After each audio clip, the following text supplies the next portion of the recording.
Good morning. The 46th plenary meeting of the General Assembly is called to order.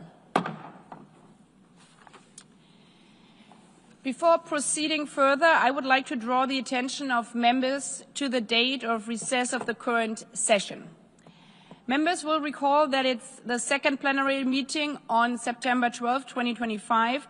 The General Assembly decided that the 80th session would recess on Monday, December 8, 2025. However, I've been informed by the chair of the Fifth Committee that the committee requests an extension of its work to Wednesday, December 24, 2025, to facilitate a comprehensive consideration of the agenda items before it. In this connection and in view of the work that remains to be completed for this part of the session, may I take it that the Assembly agrees to postpone the date of recess to Wednesday, December 24, 2025? It is so decided. May I also take it that the General Assembly agrees to extend the work of the Fifth Committee until Wednesday, December 24, 2025? It is so decided. The Assembly will consider agenda item 11, entitled Sport for Development and Peace, Building a Peaceful and Better World Through Sport and the Olympic Ideal. The documentation under this item is listed in the Journal of the United Nations. I will now make a statement as the President of the General Assembly. Dear Kirsty Coventry, President of the International Olympic Committee, and frankly, as a former trampoline gymnast who always dreamt of participating in the Olympic Games, I would also like to say, dear double Olympic champion in swimming. Dear Giovanni Malago, President of the Milano Cortina 2026 Winter Games, Excellencies, ladies and gentlemen. The Olympic Truce, both in its ancient origins and its modern form, calls on nations to lay down arms and allow athletes to travel and compete. This embodies an enduring principle. Even in times of division, humanity can still find common ground through sport and enduring hope. That through friendly competition we can rise above our divisions and reaffirm our common humanity.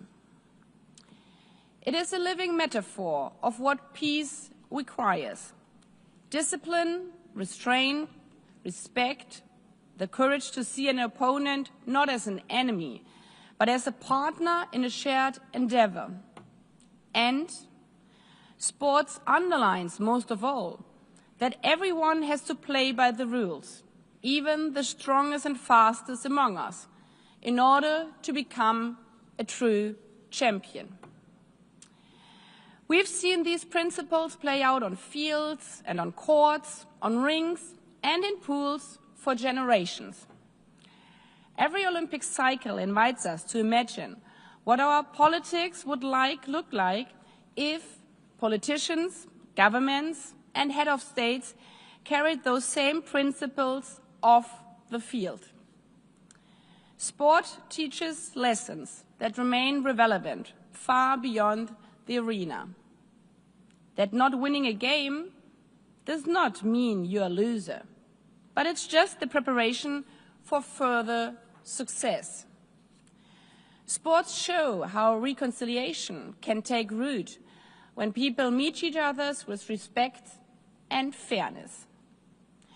And just imagine what the world would look like if it was more like a soccer field, where it doesn't matter the color of your skin, what your parents earn, how you laugh, or which God you believe in. But what only counts is if you can shoot a corner and that your team has your back.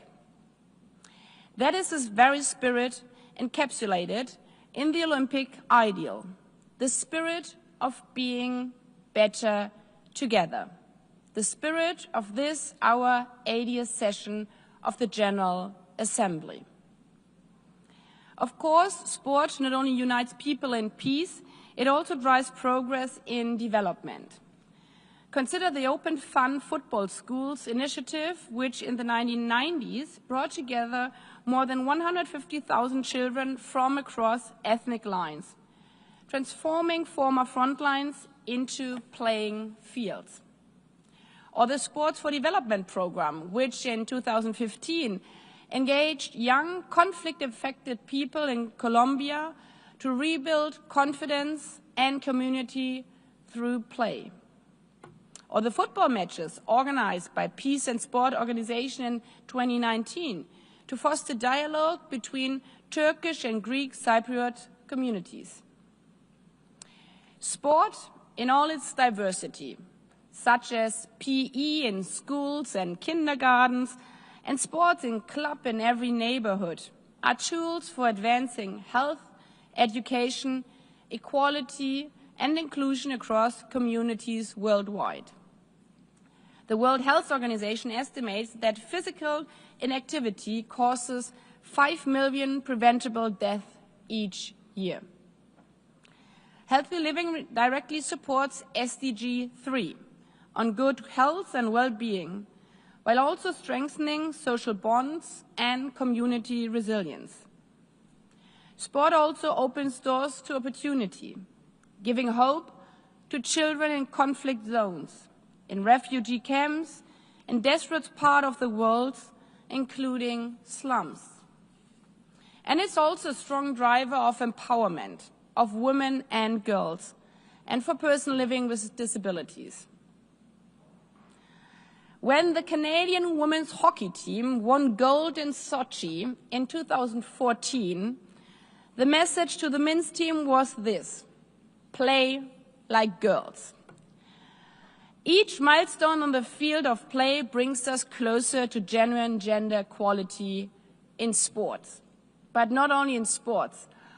I cited here also when celebrating the Beijing 30th anniversary for women's and girls' rights, how often girls still today, and sometimes even women in politics, hear you speak like a woman, you run like a girl. So the answer of the Canadian women hockey team was crystal clear. It means fast and strong like girls.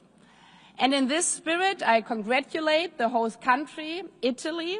The Milano Cortina 2026 Winter Games are on track to be the most gender balanced in history, with women expected to make up 47% of athletes, up from 45.4% in Beijing in 2022.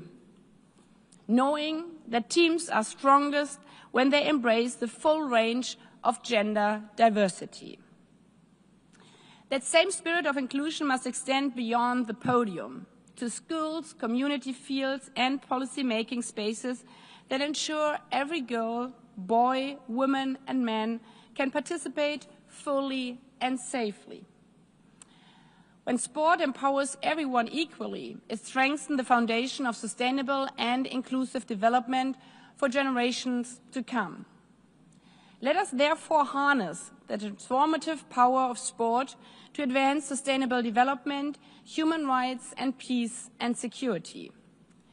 The Olympic spirit reminds us that fair competition can evaluate humanity, that dialogue can overcome division, and that every athlete's journey reflects the enduring resilience of human spirit.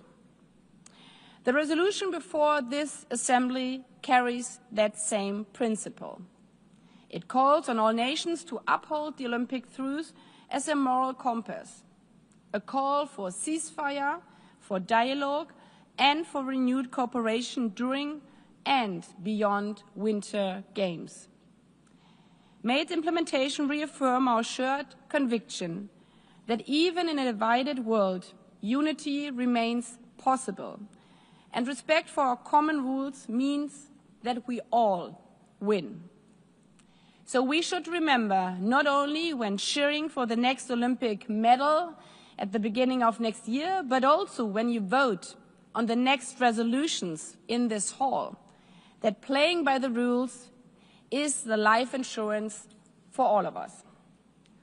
I thank you. I now give the floor to the distinguished representative of Italy to introduce draft resolution A/80/L10.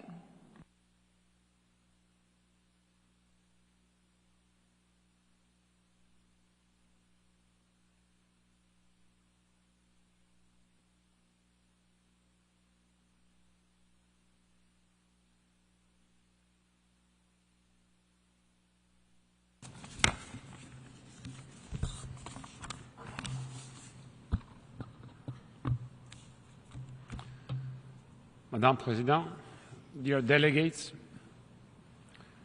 I'm deeply honored to stand in front of you today alongside the IOC's new President, Kirsty Coventry, to introduce on behalf of Italy the draft resolution Building a Peaceful and Better World Through Sport and the Olympic Ideal.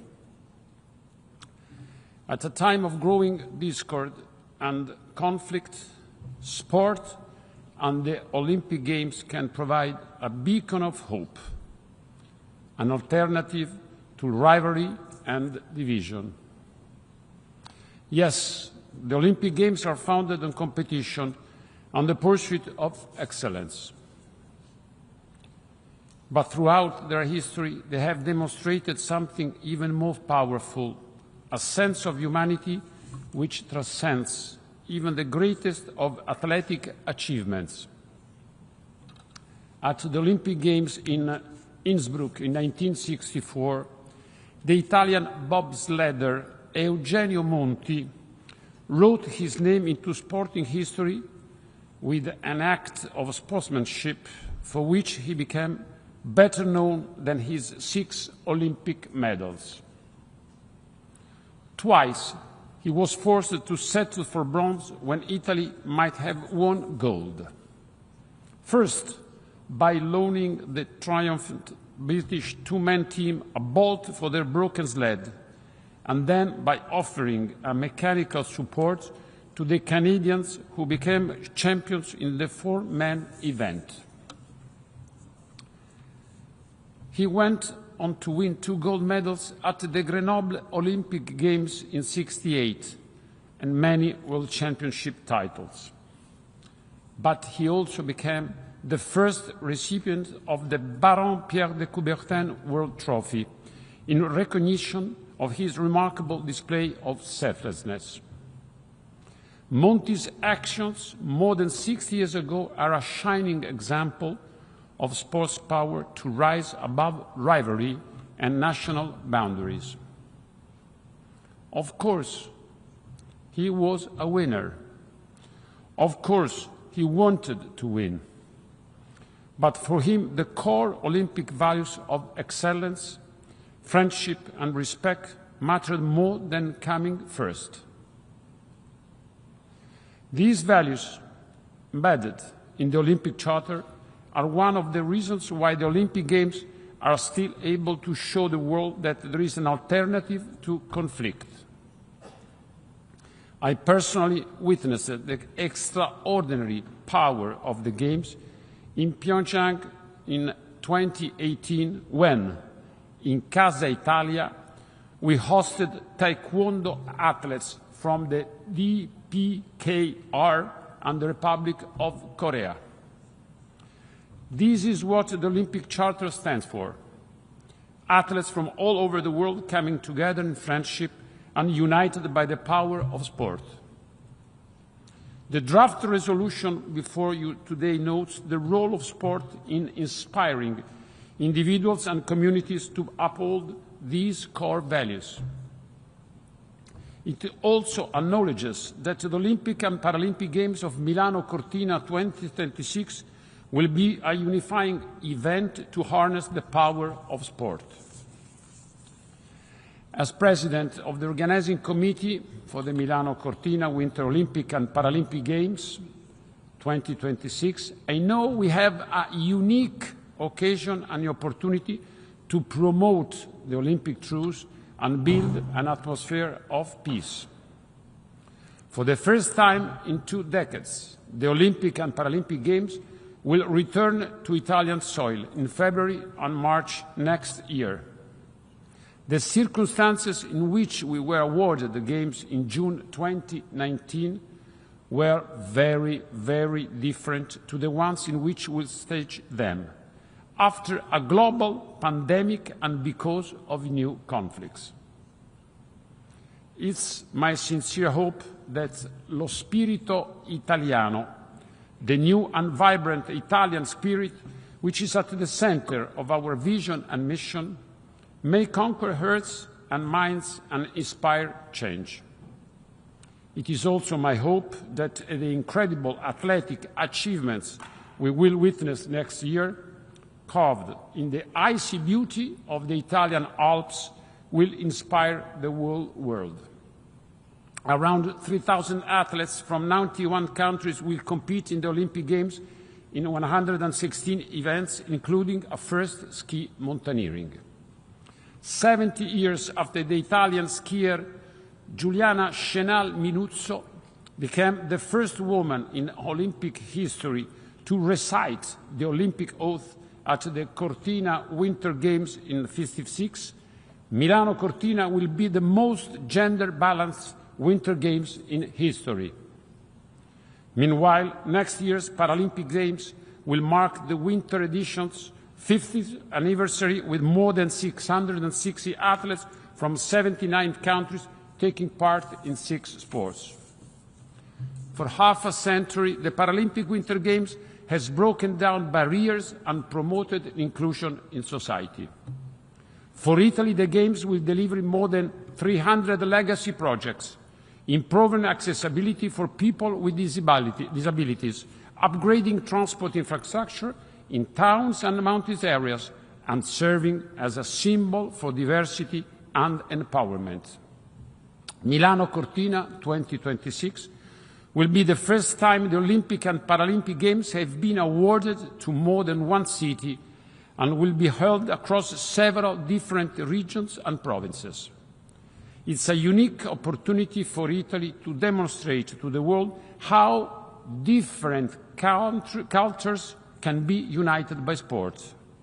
Unlike past games, athletes will stay in 8 different villages and clusters.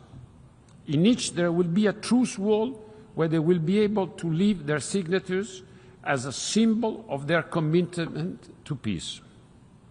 For me, this all underlines the core message of Milano Cortina 2026. Armonia, harmony. It's a message and principle which has deep roots in Italian culture and history. Renaissance artists, writers, and philosophers like Michelangelo, Leonardo, and Lorenzo de' Medici promoted universal themes of beauty, reason, and harmony. By encouraging culture and dialogue over dogma, they laid the foundations for modern diplomacy and changed the perspective and put human beings and their dignity and respect first. These principles sit at the heart of this great institution and echo the cherished Olympic commitment to universality. Madam President, dear representatives of Member States, I wish to reiterate the message of non-violence according to the ancient Greek tradition of the Olympic Truce. I would like to thank all the delegations that have expressed their support and co-sponsored this draft resolution in close cooperation with the International Olympic Committee. And I humbly urge all members and delegates to support this resolution and to set aside differences and divisions and come together in harmony in Milano Cortina next year. Thank you for your attention. I thank the distinguished representative of Italy and all the best for the preparations. I now give the floor to the distinguished representative of the European Union on behalf of the EU and its member states.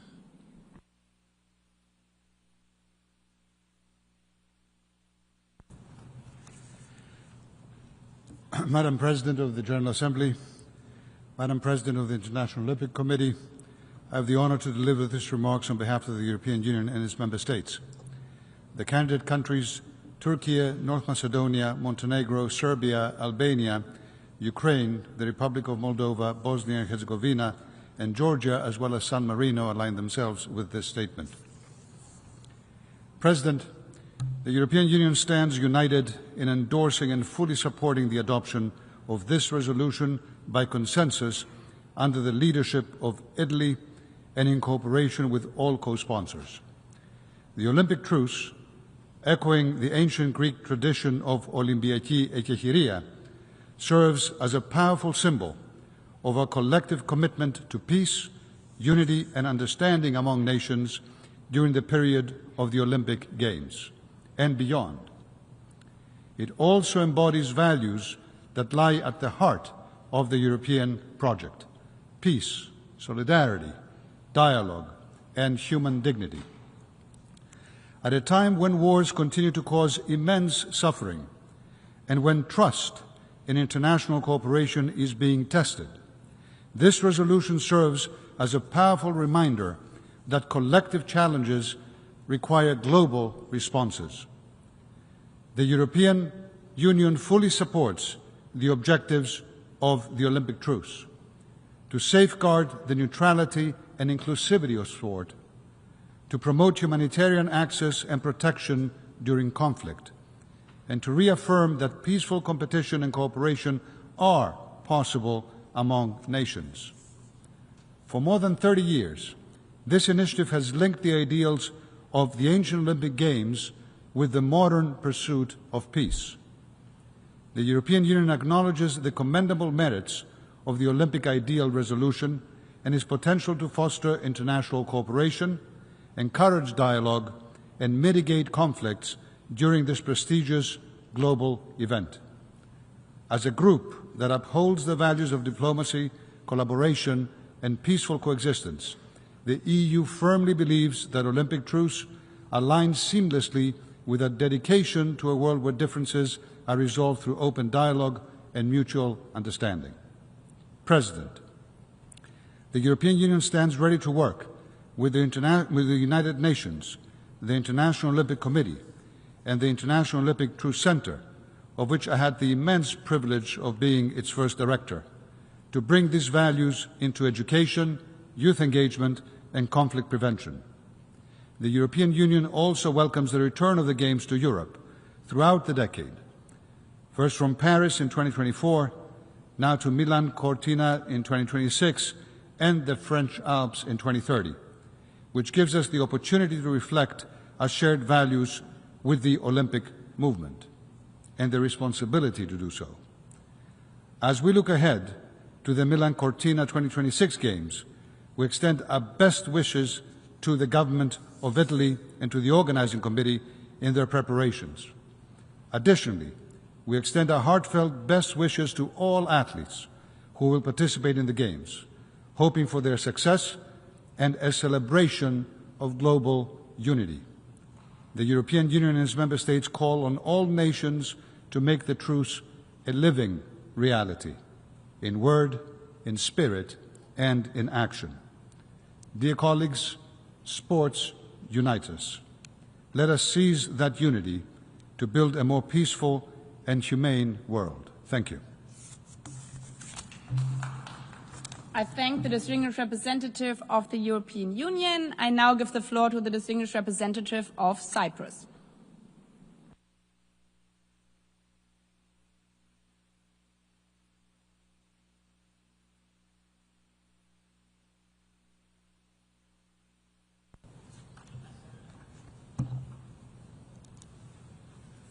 Thank you, Madam President. Cyprus welcomes the adoption of this resolution on building a peaceful and better world through sport and the Olympic ideal. And we are pleased to have joined others in co-sponsoring the resolution, and we extend our appreciation to Italy for its constructive guidance throughout the negotiations. Cyprus aligns itself with the statement just delivered by the representative of the European Union, and I wish to make the following remarks in national capacity. Sport is a universal language that brings people together across borders and cultures. It encourages values such as respect, fairness and friendship, while contributing to education, health, inclusion, gender equality and sustainable development. Just as culture fosters mutual understanding by celebrating the diversity of human expression, sport complements these efforts by creating shared experiences that transcend differences. Together, sport and culture serve as powerful drivers of dialogue, social cohesion, and peaceful coexistence. The Olympic and Paralympic movements continue to demonstrate how sporting competition can inspire progress and promote understanding among nations. The Olympic ideal itself draws from the heritage of ancient Greece, where the first Olympic Games were founded on principles of unity, respect, and peaceful competition. And the ancient tradition of Gehiria, the Olympic Truce, reminds us that even thousands of years ago, sport and culture were used to promote reconciliation and shared identity among diverse communities. And today, the reaffirmation of the Olympic Truce remains a powerful symbol, creating space for dialogue, tolerance and cooperation, and helping ensure safe access and participation for all those involved in the Games. Cyprus recognises the important work carried out by the International Olympic Committee, the International Paralympic Committee and the United Nations in promoting human rights, youth engagement and inclusive participation through sport. And we particularly appreciate initiatives that advance gender equality and support persons with disabilities, helping extend the reach and impact of the Olympic values. We also welcome efforts to integrate culture into major sporting events, echoing the ancient Greek understanding that athletic excellence and cultural expression together form the foundation of human development and mutual respect. And as we look forward to the Milano Cortina 2026 Winter Olympics and Paralympic Games, we are reminded of the positive influence that these events can have, not only in inspiring communities and strengthening international cooperation, but also in showcasing cultural diversity as a bridge between peoples. In conclusion, Cyprus reaffirms its commitment to supporting efforts that use sport and culture to foster peace, understanding and solidarity worldwide. And we remain ready to work with all partners to continue advancing these shared ideals. And we wish every success to Italy in organising these Games and to all competitors at the upcoming Games. Thank you very much, Madam President. I thank the distinguished representative of Cyprus. I now give the floor to the distinguished representative of Thailand.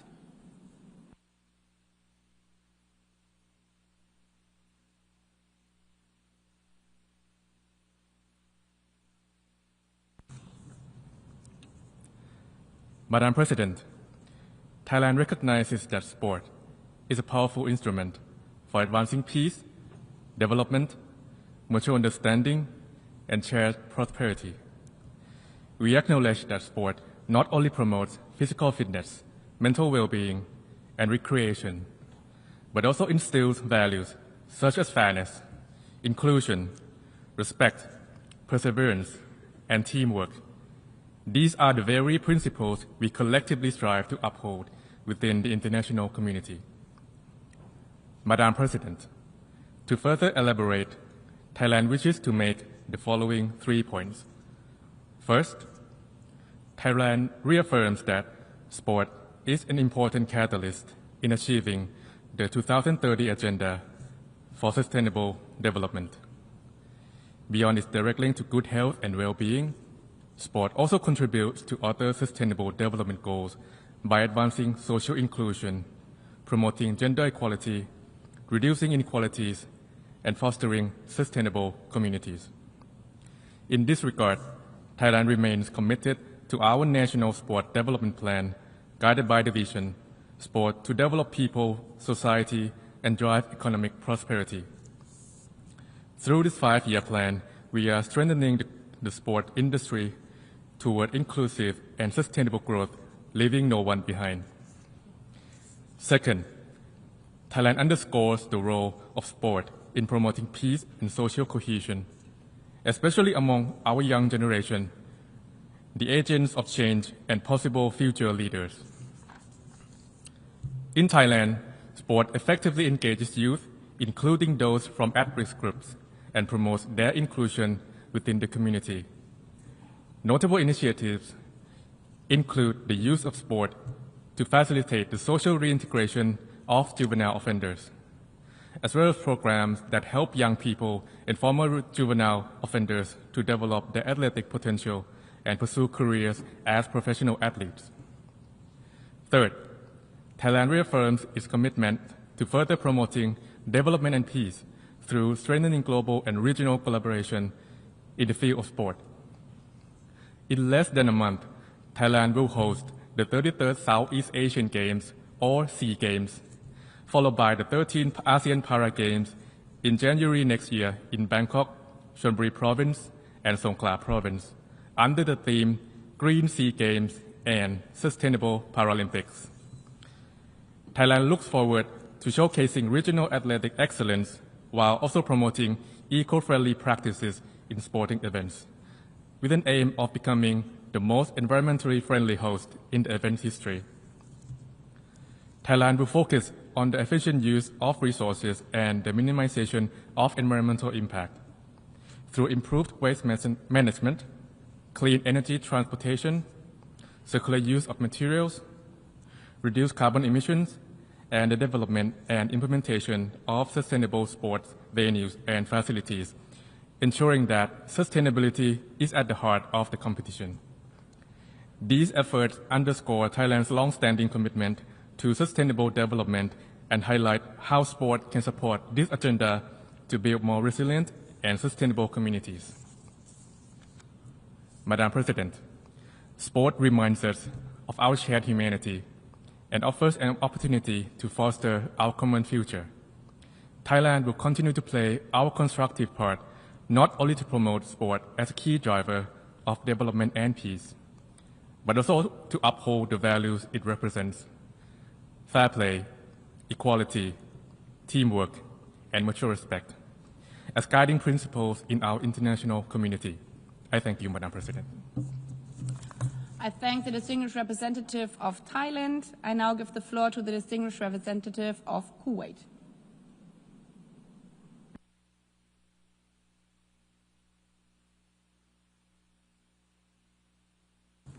شكرا سيدة الرئيسة. في وقت يواجه فيه عالمنا تحديات متزايدة وانقسامات متعمقة، تبقى الرياضة إحدى أقوى الأدوات القادرة على توحيد الإنسانية بما تحمله من قيم العدالة والتعاون والاحترام المتبادل، فهي تزرع في شبابنا روح الفريق واللعب النزيه، وتظهر أن التفاهم يمكن أن ينتصر على الخلافات، وأن التنافس الشريف يفتح آفاق السلام. وانطلاقا من هذا الإيمان ترى دولة الكويت أن الرياضة تتجاوز حدود المنافسة والميداليات، فهي رافعة لبناء الإنسان وتعزيز ثقافة السلام، وتجسد المبادئ الأولمبية القائمة على التوازن بين الجسد والعقل والإرادة، وهي ذاتها القيم التي تقوم عليها التنمية المستدامة التي نعمل جميعا لتحقيقها. السيدة الرئيسة، أطلقت دولة الكويت من خلال الهيئة العامة للرياضة وبالتعاون مع برنامج الأمم المتحدة الإنمائي الاستراتيجية الوطنية للرياضة 2022 إلى 2028، وهي إطار شامل يهدف إلى تعزيز المؤسسات الرياضية وتمكين الشباب وضمان تكافؤ الفرص في ممارسة الرياضة للجميع، كما تهدف إلى تطوير البنية التحتية وتشجيع الابتكار وربط الرياضة بالتعليم والصحة والمجتمع بما ينسجم مع رؤية الكويت 2035.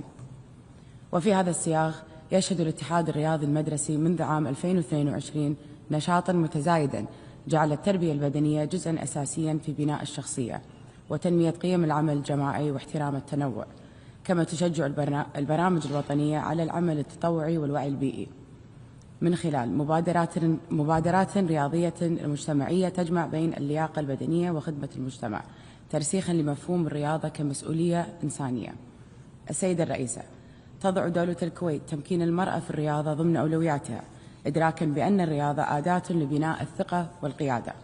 وفي هذا الإطار أنشئت لجنة رياضة المرأة الكويتية عام 2019، وتم تعديل الأنظمة الأساسية للاتحادات الرياضية لضمان تمثيل المرأة في مجالس إداراتها، ودمج البطولات النسائية ضمن المنافسات الرسمية، إلى جانب إطلاق برامج تدريب وتأهيل متخصصة في مجالات التحكيم والإدارة الرياضية.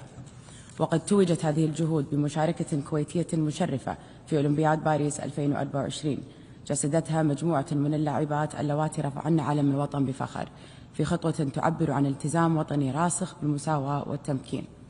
وتحدث إليكم اليوم كامرأة كويتية شهدت عن قرب ما تحقق من تقدم في مسيرة تمكين المرأة في المجال الرياضي، واستفادت من البيئة الداعمة التي وفرتها بلادي لتطوير القدرات وتعزيز روح الفريق والانضباط والمثابرة، تلك القيم التي تغرس فينا من خلال الرياضة قبل أن تعلم في القاعات. فالرياضة بالنسبة لنا ليست نشاطا بدنيا فحسب، بل مدرسة للحياة تنمي الثقة بالنفس وروح التعاون والإصرار على تحقيق الأفضل، وهي ذات القيم التي تسعى دولة الكويت إلى ترسيخها في أجيالها القادمة. السيدة الرئيسة، وفي إطار التزام دولة الكويت بتسخير الرياضة كجسر للتفاهم والسلام، شهدت مدينة الكويت مؤخرا تنظيم النسخة الأولى من المبادرة الأممية الدبلوماسية كرة القدم الإنسانية Football for Humanity برعاية معالي وزير الخارجية وبالشراكة مع منظومة الأمم المتحدة في دولة الكويت، بما في ذلك اليونيسف واليونسكو ومنظمة الصحة العالمية والبرنامج الأمم المتحدة الإنمائي. وهدفت المبادرة إلى دعم الأطفال والشباب في دولة فلسطين من خلال برامج رياضية ومجتمعية تسهم في بناء الثقة وتعزيز الأمل وتمكين الجيل الناشئ. وتجسد هذه المبادرة رؤية الكويت في توظيف الرياضة كقوة ناعمة للدبلوماسية الإنسانية وأداة لترميم المجتمعات المتأثرة بالنزاعات. السيدة الرئيسة، إن الرياضة لغة عالمية توحد الشعوب وتذكرنا بأن التنافس لا يلغي الصداقة، وأن الفوز الحقيقي يكمن في بناء عالم أكثر عدلا وسلاما. ففي الميادين الرياضية يقف الجميع على أرض واحدة تحكمها قواعد واحدة، ويتنافسون على أساس الجهد والالتزام لا على أساس القوة أو المكانة، وهي الصورة التي نرجو أن تمتد إلى علاقات الأمم فيما بينها. ومن هذا المنطلق تؤكد دولة الكويت دعمها الكامل لجهود الأمم المتحدة لتعزيز الرياضة من أجل التنمية والسلام، وتأييدها لمبدأ الهدنة الأولمبية باعتباره رمزا لاحترام الإنسان وروح المساواة التي تجمعنا جميعا. وفي الختام، تؤمن دولة الكويت بأن الاستثمار في الشباب والرياضة هو الاستثمار الأمثل في مستقبل يسوده السلام والازدهار، وتؤكد التزامها بمواصلة العمل مع المجتمع الدولي لتوسيع دور الرياضة كقوة دافعة للتنمية البشرية وبناء التفاهم بين الشعوب. شكرا سيد الرئيس. I thank the distinguished representative of Kuwait. I now give the floor to the distinguished representative of the Maldives.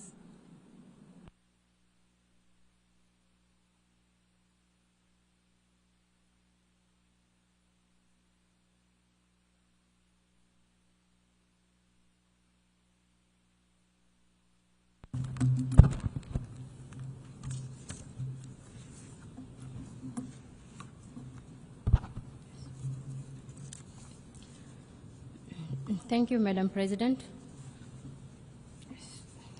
Sport is a common language of unity, resilience, and development. It is one of the few arenas where people and nations meet as equals, guided by rules and respect. The principles of the Olympic ideal, respect, friendship, and excellence, reflect the values we strive to uphold as a nation. In the Maldives, sport connects our islands and strengthens our communities. It uplifts our youth and teaches discipline, resilience, and respect. We want every Maldivian, especially women, girls, and persons with disabilities, to have the chance to participate and to excel. The Maldives considers 3 priorities for harnessing sport for peace and development. First, we must reinforce global adherence to Olympic Truce. Too often, while athletes unite the world on the field of play, conflicts continue without pause. The truce should create space for peace, dialogue, and humanitarian access. Closer cooperation among the United Nations and the Olympic Committee and the International Paralympic Committee and member states is essential to move from aspiration to practice. If sport can bring divided stadiums together, it can help bring nations closer and soften divisions across borders. The Maldives therefore reaffirm its support for the Olympic Truce. Second, we must confront persistent inequalities in and through sport. Too many women, girls, and persons with disabilities still face barriers to participation, leadership, and visibility. The challenge is seldom talent or ambition. It is the opportunity we need, inclusive and accessible facilities in every community and safe environments for all. At home this year, we amended the Maldives Sports Act to broaden inclusion and decentralize opportunities. New programs are expanding pathways for para-athletes, digitalizing talent development, and integrating inclusive physical education more widely across schools. In doing so, we move forward on Sustainable Development Goal 5 on gender equality and Goal 10 on reducing inequalities. Third, we must use sport more deliberately as an engine for sustainable development goals. This means embedding sport in public policy, in education, community planning, health, youth development, and resilience building.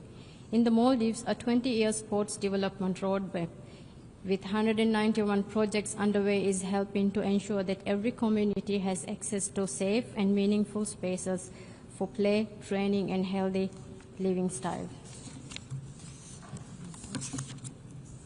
The National Sports Fund supports sustained and equitable investment in athlete development, while nationwide communities' fitness initiatives promote physical and mental well-being.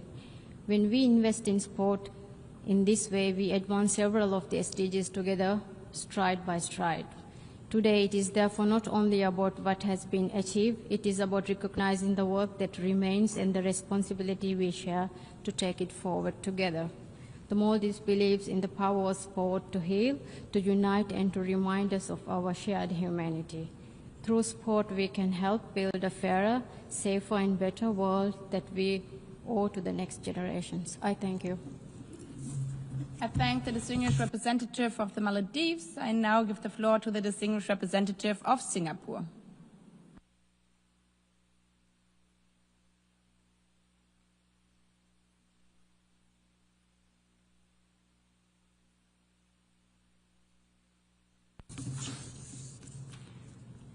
Madam President, my delegation expresses our appreciation to Italy for their work on the draft resolution titled Building a Peaceful and Better World Through Sport and Our Olympic Ideal. Singapore is pleased to continue our co-sponsorship of this draft resolution, and we wish Italy every success hosting the 2026 Winter Olympic and Paralympic Games. Singapore reaffirms its steadfast support for multilateralism and for the Olympic ideals of excellence, respect, and friendship. Sport remains a powerful platform that brings communities together, transcends boundaries, and fosters shared understanding. At a time of heightened global tensions, the Olympic Truce and the unifying principles of sport are more essential than ever in promoting dialogue and cooperation among nations. Madam President, Singapore is honored to have contributed actively to the global sporting landscape this year. We have hosted major competitions like the World Aquatics Championships and the Toyota World Para-Swimming Championships, bringing together thousands of athletes and supporters from all over the world. We also continue to collaborate with industry partners to strengthen our technology ecosystem and solidify Singapore's position as a hub for innovation in sport and fitness. Singapore remains committed to harnessing sport as a driver of national development and social cohesion. We strongly believe in sports for all, where sport should be inclusive, affordable, and accessible, regardless of age, ability, gender, or social status. Under Vision 2030, we continue to advance sport as a platform for healthy living and lifelong participation. We have launched various national initiatives to provide the community with affordable access to quality programs and enable everyone, including those in vulnerable circumstances, to experience the benefits of sport. We have also embarked on a major redevelopment project to transform one of Singapore's national sporting precincts into an integrated sports and lifestyle hub, strengthening long-term infrastructure and broadening access to sport. Furthermore, through the Disability Sports Master Plan 2024, we aim to raise disability sport participation, deepen representation at major games, and foster a more cohesive society.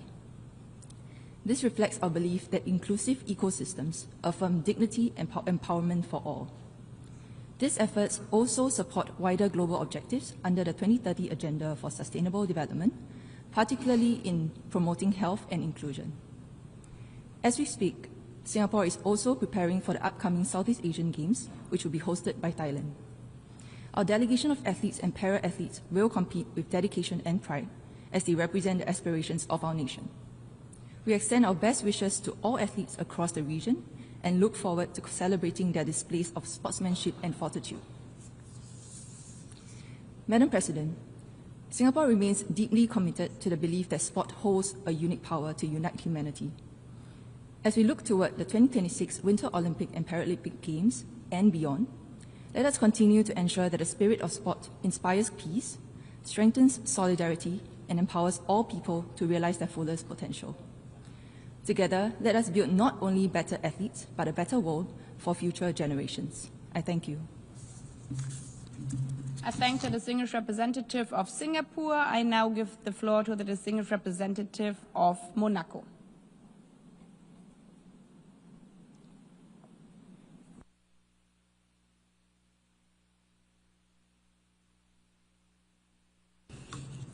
Madame la Présidente de l'Assemblée générale, Madame la Présidente du Comité international olympique, Excellences, chers collègues, je ne saurais débuter mes propos sans adresser mes plus sincères félicitations à Madame Kirsty Coventry pour son élection à la présidence du Comité international olympique. Première femme accédant à ce poste, première présidente du continent africain, l'élection de Madame Coventry marque ainsi l'histoire du sport mondial d'une empreinte d'inclusivité et d'espoir.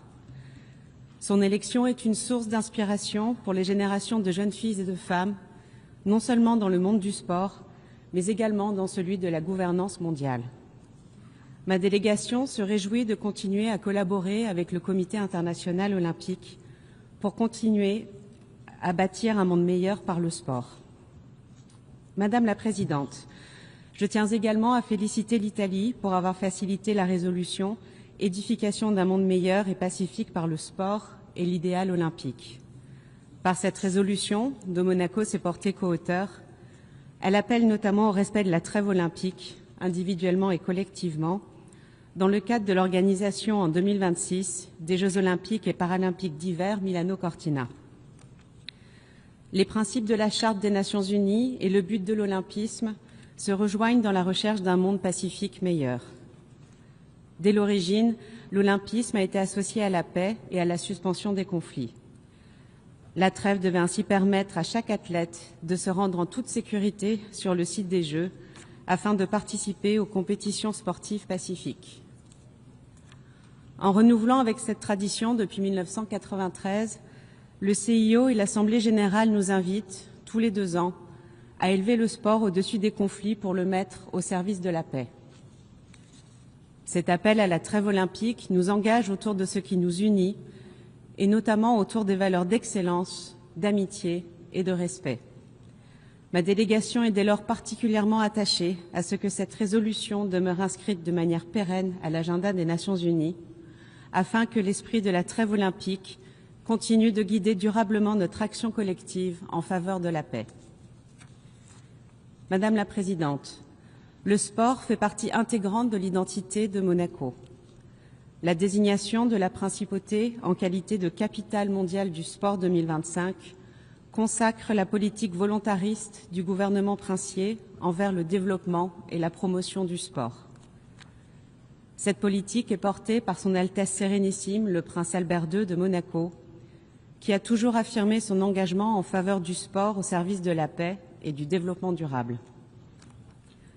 Le gouvernement princier encourage le sport à l'école, favorisant l'éducation par l'activité physique. Il promeut aussi le bien-être via la pratique sportive, en proposant des équipements publics accessibles à tous, et il encourage l'esprit de compétition en soutenant les athlètes de haut niveau et en accueillant des événements sportifs internationaux. Le sport constitue un puissant catalyseur de développement, dépassant les frontières culturelles et nationales pour devenir un vecteur d'inclusion, de paix, d'égalité et d'autonomisation. Permettez-moi de rappeler que le sport a été reconnu comme un outil d'autonomisation des femmes dans le programme d'action de Pékin, dont nous célébrons le 30e anniversaire cette année. À cet égard, je salue les efforts continus du Comité international olympique pour faire avancer l'égalité des genres dans le sport. En 2024, une étape historique a été franchie dans la parité hommes-femmes des athlètes s'agissant des Jeux olympiques et paralympiques d'été de Paris. Cette avancée se poursuit puisque les Jeux olympiques et paralympiques Milano Cortina devraient être les Jeux d'hiver les plus équilibrés en termes de représentation hommes-femmes à ce jour, avec 47% de femmes parmi les athlètes. Le renforcement de la visibilité et de la participation des femmes et des filles dans le domaine du sport contribue à la promotion de l'égalité hommes-femmes. C'est la raison pour laquelle la Principauté soutient le mouvement Sport for Generation Equality, lancé par ONU Femmes, qui œuvre à renforcer la participation des femmes et des filles dans toutes les sphères du sport, des terrains de jeu aux postes de direction. Enfin, nous nous réjouissons de la participation d'une équipe de réfugiés à cette édition des Jeux d'hiver et félicitons l'engagement du CIO, via la Olympic Refuge Foundation, d'assurer l'accès au sport à des jeunes déplacés sur tous les continents. Madame la Présidente, bien plus qu'une activité physique, le sport incarne des valeurs universelles et agit comme un levier puissant de développement durable. Le rôle du sport à cet égard a été reconnu à maintes reprises au sein de notre organisation, qu'il s'agisse de l'agenda 2030 ou encore du pacte pour l'avenir. Il importe à ma délégation de souligner la contribution du CIO à la réalisation des objectifs de développement durable, notamment par sa stratégie Olympisme 365 qui intègre l'égalité des genres, la diversité et l'inclusion dans ses projets. Par ailleurs, la vision du CIO dans son agenda 2020+5 intègre la durabilité et la réduction de l'empreinte carbone des Jeux. Nous tenons également à saluer l'engagement des Jeux de Milano Cortina pour ces mesures visant à réduire l'impact écologique, à promouvoir des infrastructures résilientes face au changement climatique et à garantir des avantages durables pour les populations locales et pour les générations futures. Ces convergences démontrent que le sport et la durabilité partagent une même ambition, celle d'un avenir responsable et solidaire. Madame la Présidente, nous avons tous ici une responsabilité, faire vivre l'esprit de la trêve au-delà des stades et des cérémonies, que ce soit pour protéger les athlètes et les jeunes, encourager l'éducation, promouvoir l'inclusion ou la durabilité. Le sport est un langage d'humanité. C'est tout le sens de l'engagement de Monaco au sein du groupe d'amis du sport pour le développement durable et de son soutien aux initiatives du CIO visant à renforcer la gouvernance du sport et à promouvoir un environnement sportif éthique, sûr et solidaire. Vous pouvez compter sur ma délégation pour continuer de veiller à ce que le rôle du sport soit dûment pris en compte dans l'agenda politique et les activités des Nations Unies. Je vous remercie. Merci. I thank the distinguished representative of Monaco. I now give the floor to the distinguished representative of Tunisia.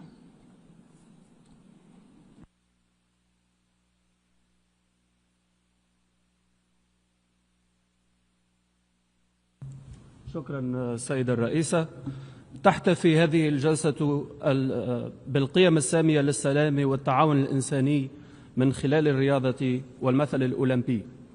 تؤمن تونس بأن الرياضة هي لغة عالمية قادرة على توحيد الشعوب وتعزيز التضامن الإنساني، وهي وسيلة فاعلة لبناء جسور الثقة والصداقة بين الأمم في عالم تتزايد فيه التحديات والانقسامات.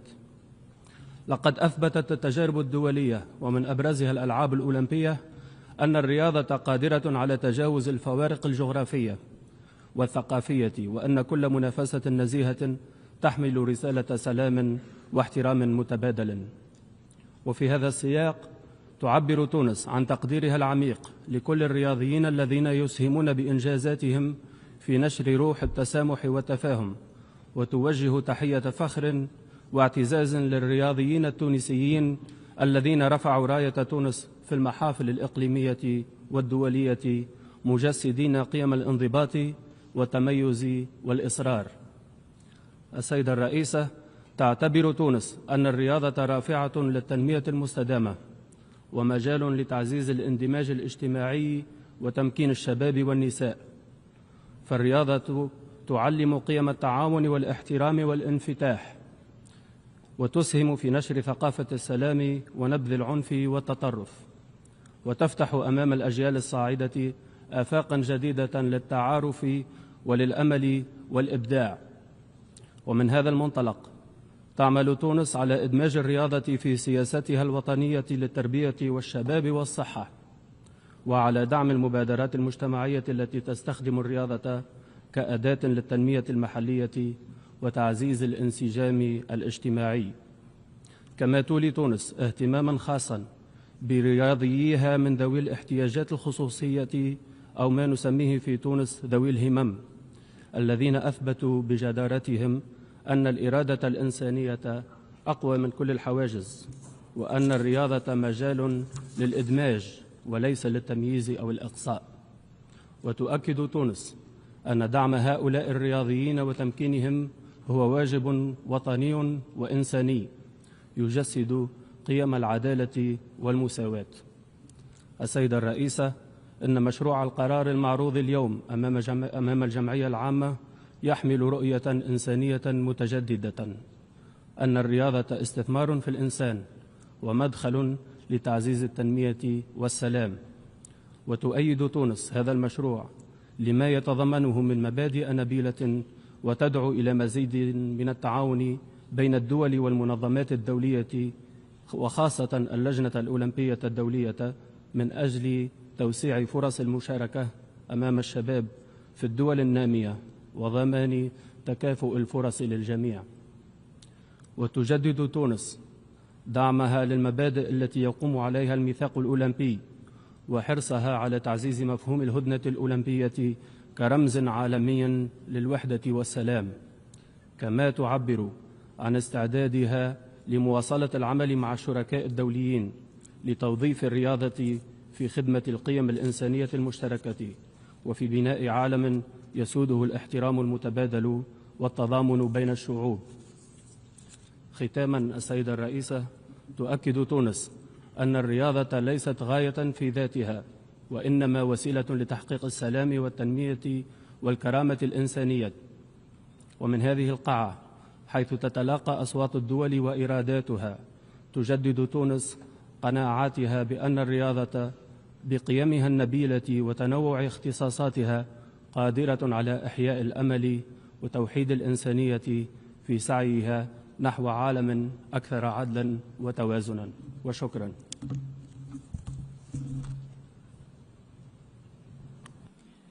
I thank the distinguished representative of Tunisia. I now give the floor to the distinguished representative of Lebanon.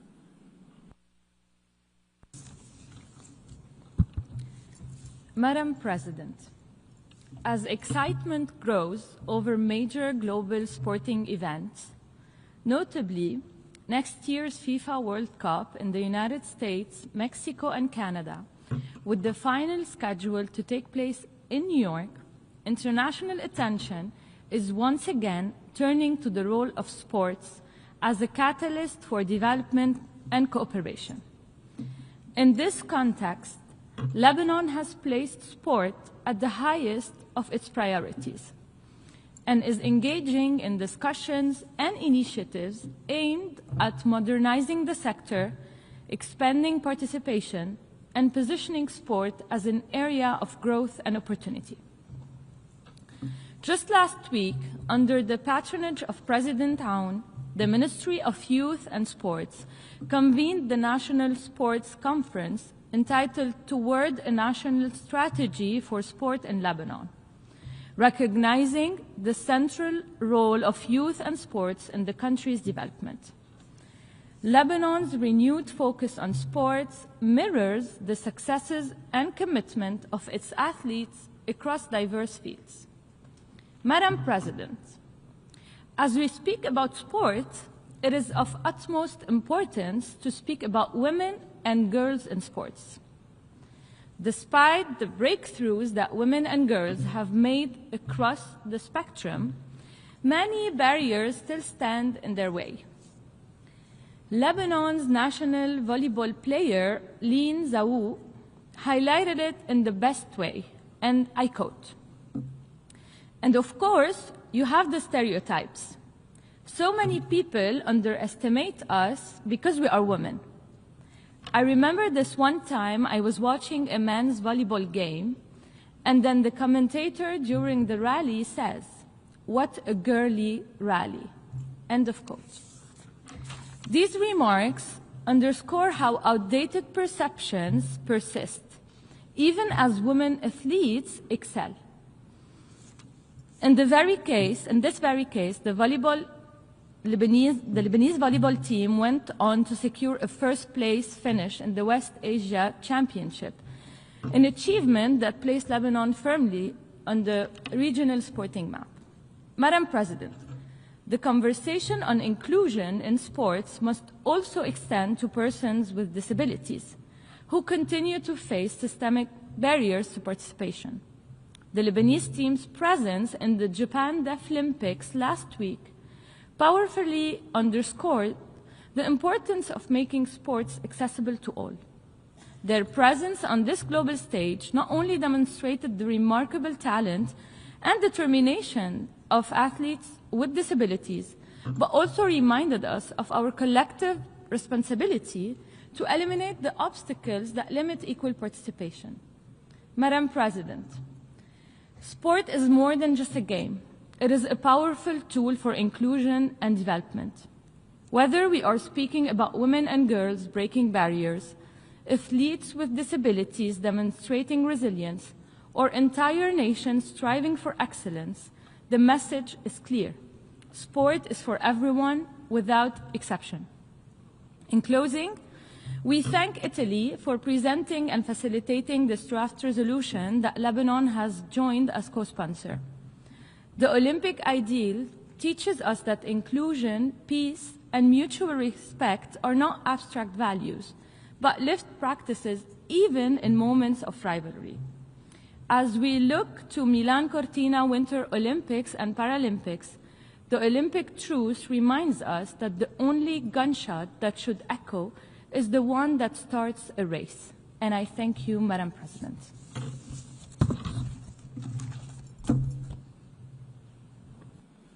I thank the distinguished representative of Lebanon. I now give the floor to the distinguished representative of Rwanda.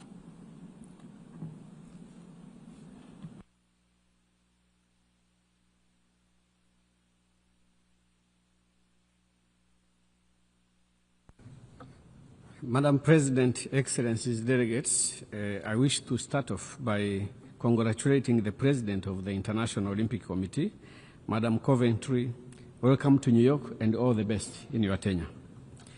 Rwanda takes the floor today with conviction. Sport is not a luxury. It is a political instrument, a diplomatic bridge, and a strategic investment in peace and human development. For Rwanda, this is not a theory. It is our lived experience. A nation that rose from the ashes of genocide understands, more than most, the power of sport to rebuild a broken people, to restore trust, to unite communities, and to inspire a new generation to believe in itself again.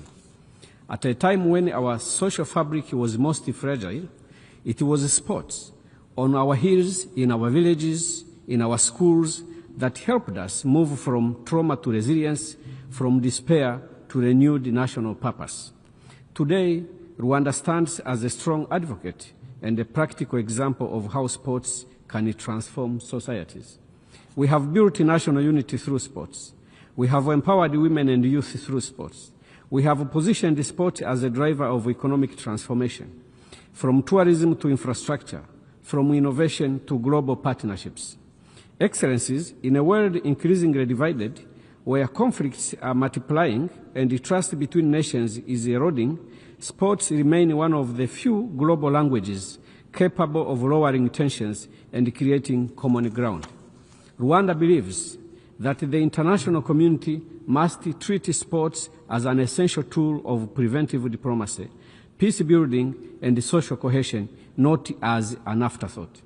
This is why Rwanda has made strategic and deliberate investments that continue to deliver continental and global impact. Hosting the Basketball Africa League and becoming a regional hub for professional sports, investing in world-class facilities which host world-class sports events, supporting initiatives that rehabilitate vulnerable youth, including those affected by conflict and displacement, championing gender equality, ensuring women and girls access leadership and opportunity through sports, among others. These are not symbolic actions. These are policy choices grounded in Rwanda's belief that sports is human capital development and a pathway to dignity, especially for Africa's youth. Madam President, Rwanda offers the following perspectives. First, we call for greater equity and inclusion in the global sports architecture. Many developing nations remain structurally excluded from opportunity and visibility.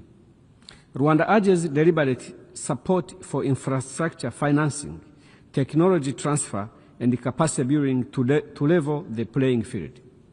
We also encourage the strengthened and effective implementation of global frameworks, including the United Nations Action Plan on Sports for Development and Peace, to ensure sports remain equitable and empowering for all nations, not just some.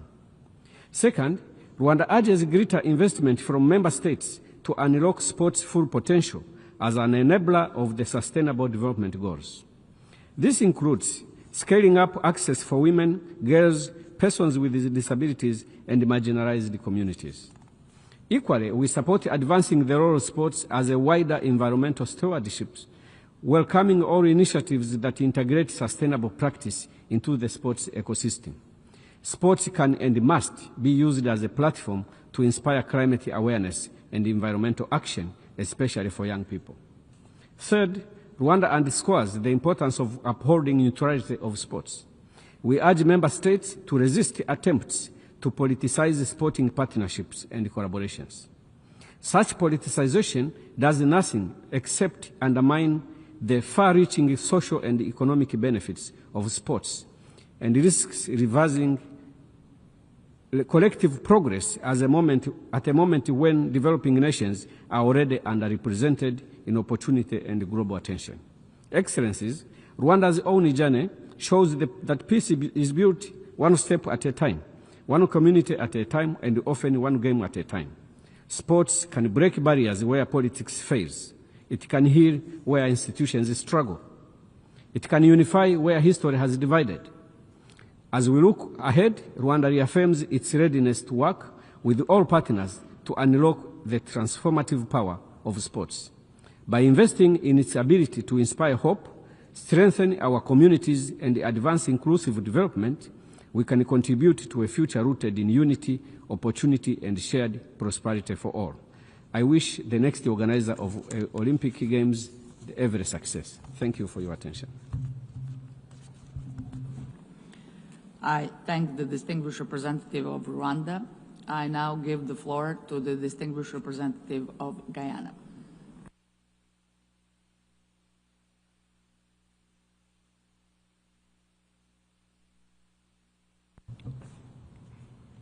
Thank you, Madam President. And Guyana is pleased to have once again co-sponsored this resolution and welcomes its adoption.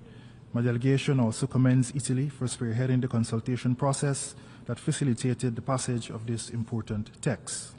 We're particularly pleased that the text includes a commitment to advance the 2026 Games by utilizing measures aimed at reducing environmental impact and promoting resilient and sustainable infrastructure to ensure lasting benefits for local populations and future generations. The International Olympic Committee's dedication to promoting gender equality in sports and its intention to allocate near equal quota places to male and female athletes are also commendable. This will further reinforce the role of the Games in promoting equal opportunities and embracing the fundamental principles of the Olympic Charter. We therefore extend our best wishes to Italy for hosting the 2026 Winter Olympic Games. Madam President, sports is a powerful unifying force and consequently facilitates peace, which is necessary to advance sustainable development. Guyana recognizes the importance of utilizing all available means, including sports and the Olympic ideas, to encourage and propagate peace, particularly during this period of increased armed conflicts. History offers many compelling examples of sports' potential to bridge differences. The use of ping-pong diplomacy, table tennis, to promote dialogue, and Nelson Mandela's deployment of rugby as a peace-building measure to mend deep racial divides in South Africa are notable examples. Madam President, Recognizing the unifying role of sports both locally and internationally, the government of Guyana has increased its investment and development in nurturing athletic talents and promoting wellness to elevate Guyana's profile on the global sporting stage. We've prioritized increased funding to local sports fraternities within the Guyana Olympic Association, the construction of new stadiums, and the enhancement of athletic and recreational facilities throughout the country. In addition, Guyana will organize and host the third edition of the Global Super League in 2026. This is a cricket tournament created to transcend borders and to promote global unity among other ideas similar to the principles set out in the Olympic Charter. To date, the league, which is an initiative championed by His Excellency President Ali, has attracted teams from Australia, New Zealand, Bangladesh, and Dubai. We therefore invite all of you to Guyana for this tournament. Although cricket will not feature in the 2026 Games in Italy, we welcome the decision by the Olympic Committee following much advocacy to include the sport in the 2028 Olympic Games in Australia. Cricket's lone appearance was in Paris in 1900. We also welcome the inclusion of baseball, flag football, lacrosse, and squash. These additions will provide exposure for thousands of young athletes and further inspire future generations to embrace the values of the Olympic ideas. In closing, let us continue to promote sport as a unifier and a peace builder. Let us take its example of firm adherence to rules, including those that govern the behavior of players, as we reiterate our commitment to the Olympic Charter. And, Madam President, allow me to extend Happy International Men's Day to all colleagues. I thank you.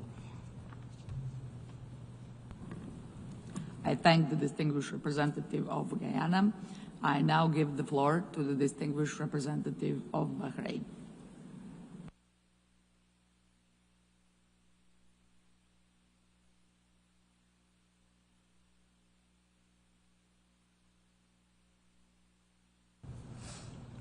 أود بداية أن أشكركم على عقد هذه المناقشة الهامة حول الرياضة من أجل التنمية والسلام، وتقدم بالشكر أيضا إلى الجمهورية الإيطالية على تقديم مشروع القرار المعنون بناء عالم يسوده السلام والرفاه من خلال الرياضة والمثل الأعلى الأولمبي، والذي قام وفد بلادي برعايته. السيد الرئيس، تسهم الرياضة في تعزيز التفاهم والوحدة بين الدول والشعوب، فهي رمز للقيم الإنسانية المشتركة كالتميز والصداقة والاحترام، وتشكل جسرا للحوار والسلام والتعايش السلمي. تحت قيادة حضرة صاحب الجلالة الملك حمد بن عيسى آل خليفة مملكة البحرين المعظم، وتوجيهات صاحب السمو الملكي الأمير سلمان بن حمد آل خليفة ولي العهد رئيس مجلس الوزراء، تجدد مملكة البحرين التزامها بالتفاعل مع المبادرات الدولية التي تعزز دور الرياضة في دعم السلام والتنمية على المستوى العالمي، وتجسيدا لرؤية المملكة في دعم المجتمع الدولي لإبراز مكانة الرياضة وأهميتها في حياة الشعوب. وفي سياق هذه الجهود اعتمدت الجمعية العامة للأمم المتحدة في مايو 2023 قرارا بتخصيص يوم 25 مايو من كل عام اليوم العالمي لكرة القدم بمبادرة مشتركة من مملكة البحرين ودولة ليبيا وجمهورية طاجكستان، وحظي هذا القرار بدعم واسع من قبل 170 دولة.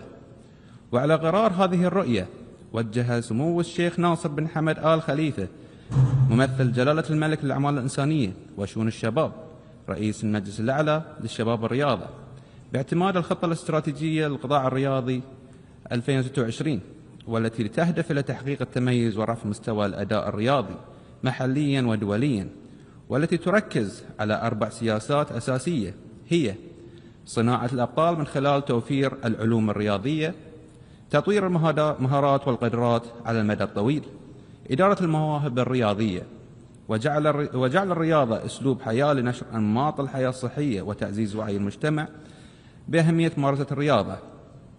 السيد الرئيس، وإيمانا منها بالمثل الأعلى الأولمبي وبالفرص التي تتيحها الرياضة في دعم التعاون، تواصل المملكة تنفيذ رؤية شاملة تجعل من الرياضة أداة لتعزيز السلام والتنمية وتمكين الإنسان وترسيخ ثقافة الرياضة في حياة الطفل والشباب والناشئة، وإيمانا بدورها في غرس القيم الإيجابية وبناء جيل أكثر وعيا وصحة وقدرة على الإسهام في نهضة مجتمعه.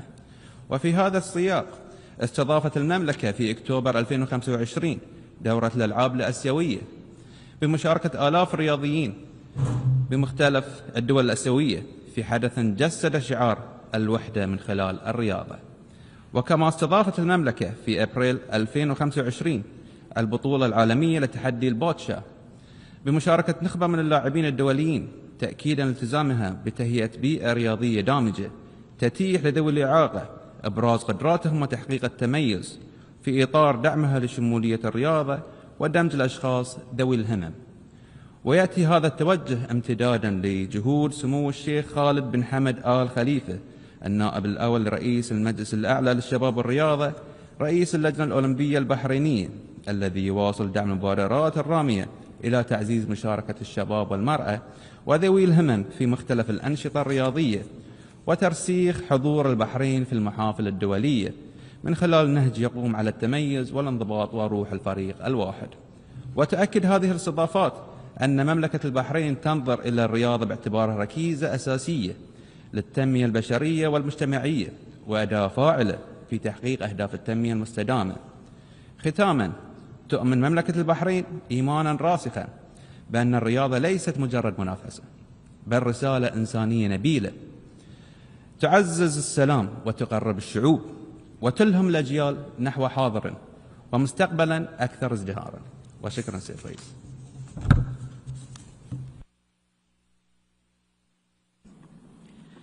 I thank the distinguished representative of Bahrain. I now give the floor to the distinguished representative of China.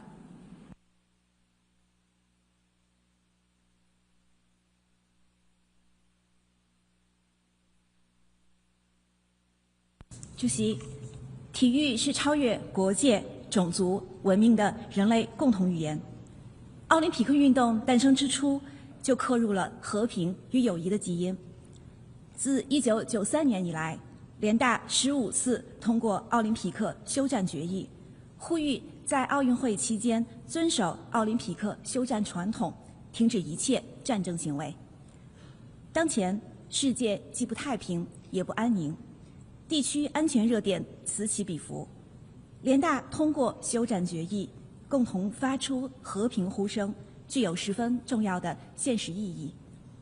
中方欢迎意大利提交的奥林匹克休战决议草案，并参与共提。衷心祝愿2026年米兰科尔蒂纳冬奥会取得圆满成功。我们支持以奥林匹克休战为契机，以对话代替对立，以包容消弭分歧，增进不同国家和人民交流沟通、理解、信任。我们也呼吁恪守体育运动政治中立原则，摒弃将奥运赛事和体育政治化的行为。联合国成立80年，提醒人们，世界和平来之不易，人类团结弥足珍贵。奥林匹克运动倡导的更团结，正是当今时代最需要的。真正的多边主义、真诚的团结合作，是避免重蹈大战覆辙、破解全球性挑战的正确答案。我们要以体育为纽带，进一步深化和平、团结与包容的理念，让奥林匹克的光辉照亮世界的每一个角落，共同维护世界和平与安宁，促进全人类发展与进步。主席，中国国家主席习近平指出，奥林匹克精神是人类文明的重要内容，寄托着各国人民对建设更美好世界的期盼，同中方推动构建人类命运共同体的远景高度契合。中方始终是奥林匹克精神的坚定践行者、维护者、传播者。从北京冬奥会到成都大运会、杭州亚运会、哈尔滨亚冬会、成都世运会，中国近年连续举办多场国际体育赛事，为全球体育事业注入了新的活力，也为动荡不安的世界带来了信心。第15届全国运动会正在粤港澳3地联合举办，中华体育健儿在赛场上顽强拼搏、携手追梦，生动诠释了中华体育精神和奥林匹克精神。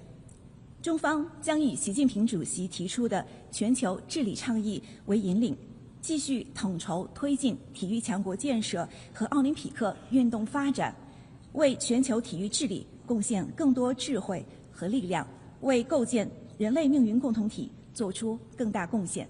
谢谢主席。I thank the distinguished representative of China. I now give the floor to the distinguished representative of the United Arab Emirates.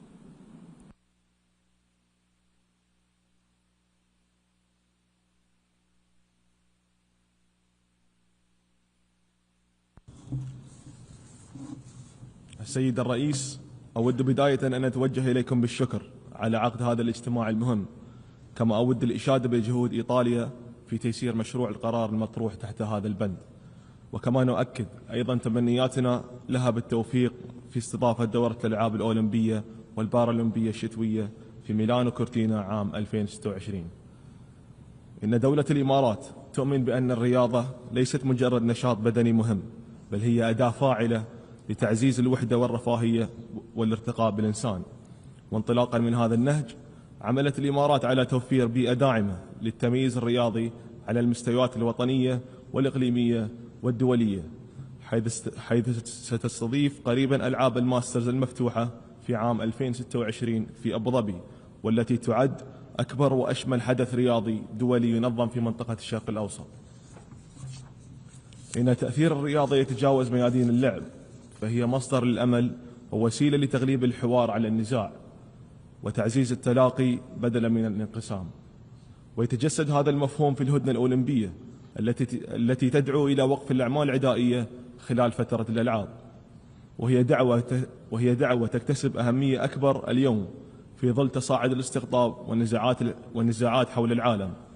وترى دولة الإمارات في الرياضة قوة دافعة لترسيخ قيم التسامح والشمولية والتعايش السلمي وتعزيز صمود المجتمعات والحد من أسباب النزاع.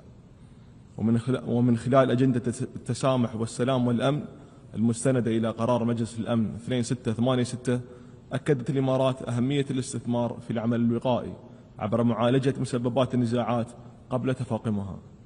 ويبرهن التقاطع بين هذه الأجندة ومجال الرياضة من أجل التنمية والسلام على قناعتنا بأن السلام المستدام يبدأ بالمشاركة والاحترام وإتاحة الفرص للجميع، وخاصة للشباب وذوي الإعاقة الذين تطلق عليهم بلادي مصطلح أصحاب الهمم. السيد الرئيس، من الضروري كذلك تمكين النساء والفتيات في هذا المجال وإتاحة المجال لهن للعب أدوار محورية في الرياضة، باعتبار ذلك ركيزة للشمول الاجتماعي والتنمية المستدامة. وقد حقق اتحاد الإمارات للرياضة النسائية تقدما بارزا في تمكين المرأة الإماراتية على القيادة والمنافسة وتمثيل الدولة في المحافل الدولية، كما أقرت التشريعات الوطنية دعم البرامج الهادفة إلى تطوير قطاع الرياضة النسائية. وفي الختام، تؤكد دولة الإمارات التزامها الراسخ بتعزيز الدور الذي تضلع به الرياضة في ترسيخ السلام وتحقيق التنمية المستدامة على مستوى العالم. وشكرا السيد الرئيس. I thank the distinguished representative of the United Arab Emirates. I now give the floor to the distinguished representative of Qatar.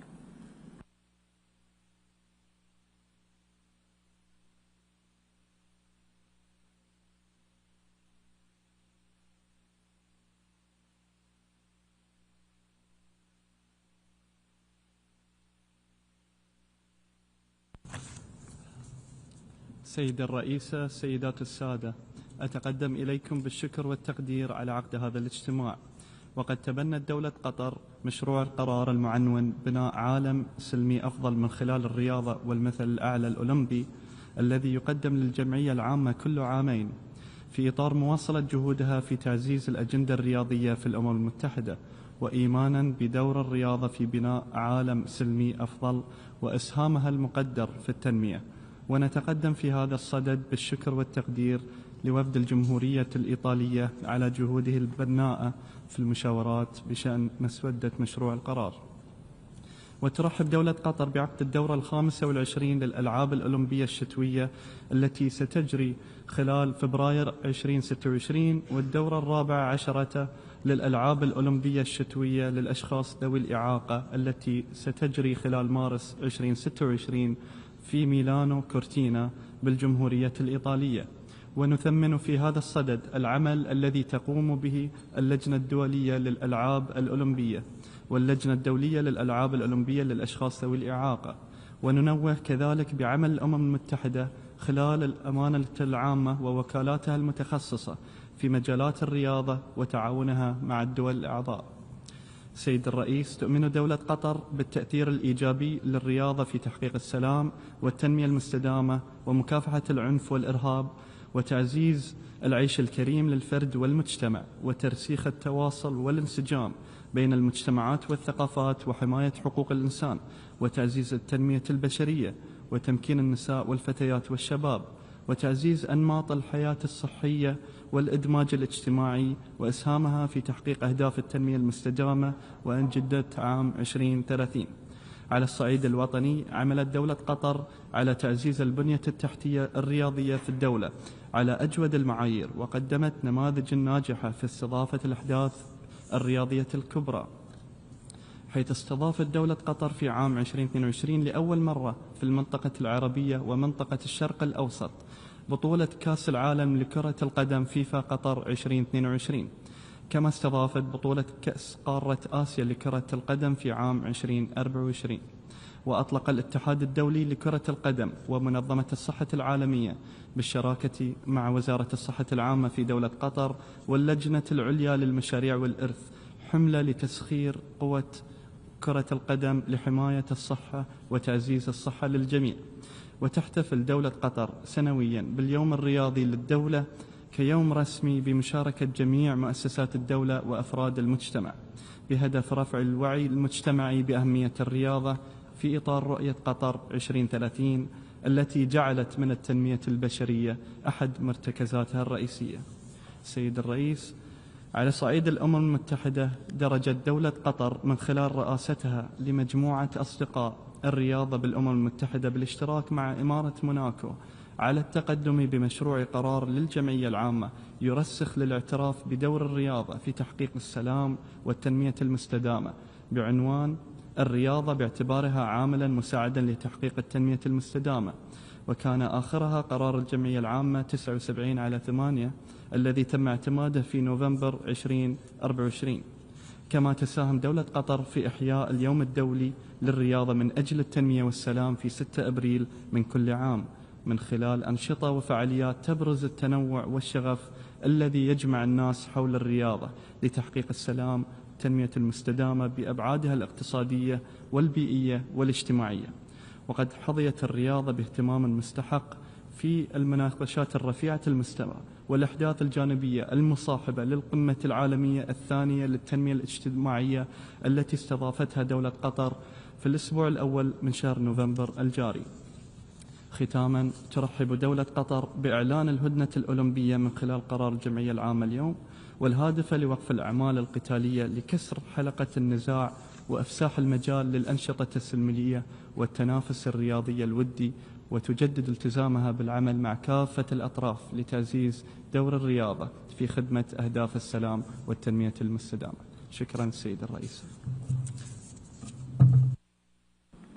I thank the distinguished representative of Qatar.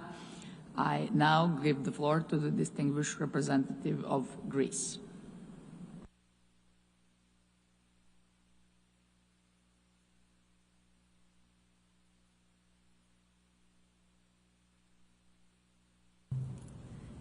Madam President, distinguished colleagues, Greece wishes to express its appreciation for placing the Olympic Truce at the center of today's discussion. As the birthplace of Ekechiria, Greece has a moral obligation to lend its voice to this debate, which underscores the vital role of sport and fair competition in promoting peace and security. It reminds us that even in times of conflict and rivalry, there remains a universal aspiration for harmony, cooperation, and a shared vision among nations of diverse cultures and traditions. The Olympic movement and its ideals seek to contribute to a peaceful future for all humankind. Through the educational value of sport, it encourages to transcend the boundaries of conflict and state competition. The sacred pause in hostilities during the Olympic Truce, 7 days before and 7 days after the Games, creates a safe environment for humanity and brings together athletes from around the world as powerful heralds of peace, solidarity, inclusion, and good sportsmanship. The United Nations, through its resolutions, has played a crucial role in upholding the Olympic truce. The resolution before us highlights the need for social cohesion and community dialogue while recognizing the importance of protecting cultural heritage and fostering intercultural understanding. The Olympic Games and the athletes themselves serve as a universal symbols capable of breaking down barriers and inspire mutual respect and non-discrimination. The decision to hold the Milano Cortina 2026 Olympic and Paralympic Winter Games is also noteworthy. These games are committed to environmental sustainability and to ensuring a lasting legacy that benefits local communities and future generations. They reaffirm the universal values of sport as a driver of peaceful, cohesive, and inclusive societies.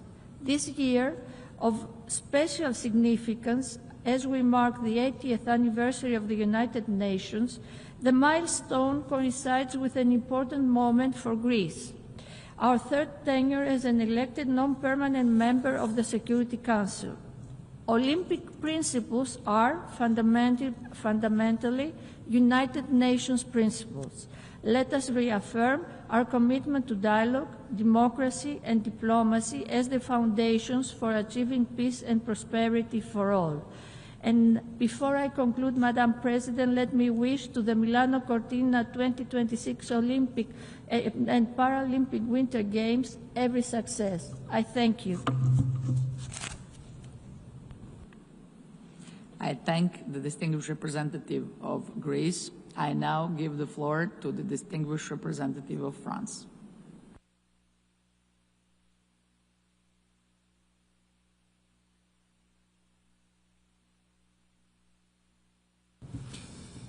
Madame la Présidente, Madame la Présidente du Comité international olympique, Monsieur le Président de Milano Cortina 2026, chers collègues, la France s'associe à la déclaration prononcée par l'Union européenne et ses 27 États membres et souhaite délivrer les remarques suivantes à titre national. Tout d'abord, la France souhaite réaffirmer son soutien à l'Italie qui a porté avec conviction et esprit de concorde cette résolution sur la trêve olympique. Nous partageons cette certitude. Le sport est un instrument unique de paix, de coopération et de transformation durable au service des peuples et des territoires. À travers l'organisation des Jeux olympiques et paralympiques, nous avons la responsabilité collective d'incarner ces valeurs. Avec les Jeux de Paris en 2024, nous avons voulu démontrer qu'un nouveau modèle de jeu est possible. Un modèle plus sobre, plus inclusif, plus proche des citoyens, plus soucieux de l'égalité entre femmes et hommes. Un modèle fondé sur la maîtrise des ressources, la réduction de l'empreinte carbone, l'accessibilité universelle et la co-construction des territoires. Cet héritage n'est pas une parenthèse. Nous nous réjouissons qu'il constitue désormais le socle commun de notre action. En 2026, les Jeux de Milan Cortina incarneront cette dynamique et apporteront une réponse alpine innovante fondée sur la valorisation des sites existants, la coopération transfrontalière et l'adaptation aux réalités climatiques de la montagne. La France salue ce travail exigeant mais indispensable pour la pérennité de nos sports de montagne. C'est dans cette continuité que s'inscriront aussi les Jeux d'hiver des Alpes françaises de 2030. Des Jeux sobres, responsables et durables, profondément ancrés dans les territoires et utiles pour les habitants, pour les jeunes, pour les athlètes, pour la planète.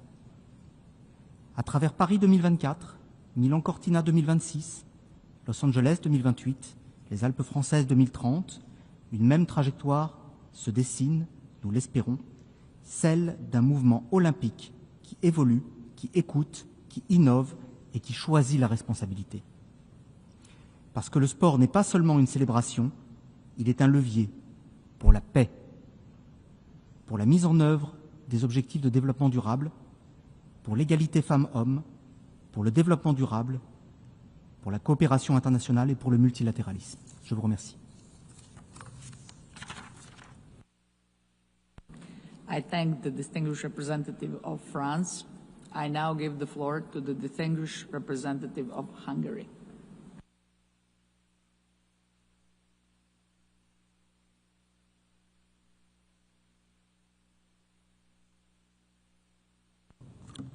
Madam President, Excellencies, distinguished delegates, Hungary aligns itself with the statement delivered by the European Union on behalf of the EU and its member states and wishes to add the following in its national capacity.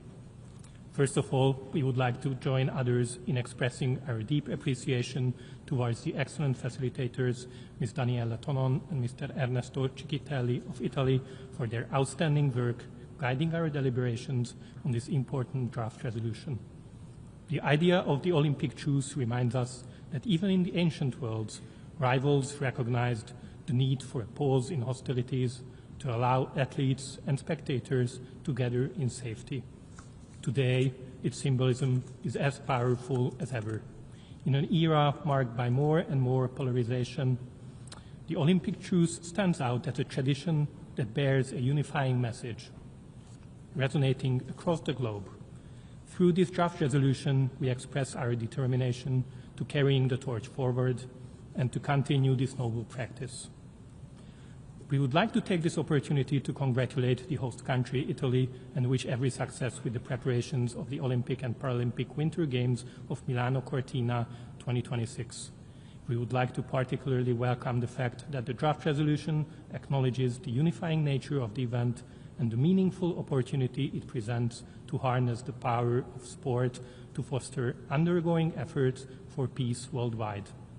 Distinguished delegates, as a nation passionate about sports and the Olympic Games, we must know that sports is a unifying medium between nations.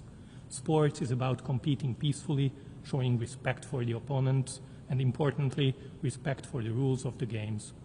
In a testament to our dedication to these fundamental principles, Hungary led the successful adoption of the resolution proclaiming 19 May as World Fair Play Day during the 78th session of this General Assembly. As acknowledged in the draft resolution, sport is about much more than competition, however. It has an essential role in fostering cooperation between individuals, teams, and nations alike. Furthermore, sport is an important enabler of sustainable development in its three dimensions. It contributes to the promotion of tolerance and respect, the empowerment of women and girls, individuals and communities, as well as it makes a significant beneficial impact to health, education, and social inclusion objectives. Our collective endeavors on sport remind us that we can reach faster, higher, and stronger standing together. Distinguished delegates, we firmly believe that no efforts should be spared to defend the neutrality of sports and to safeguard the domain of sport from undue politicization.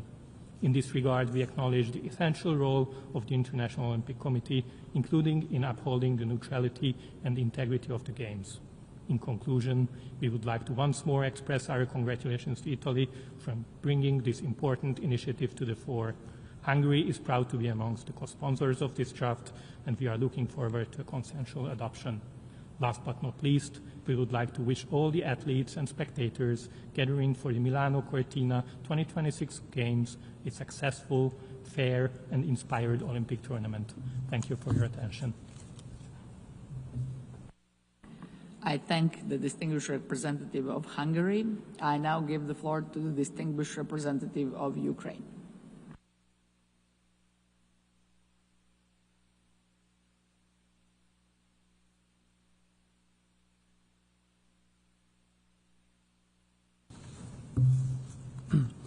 Thank you, Madam President.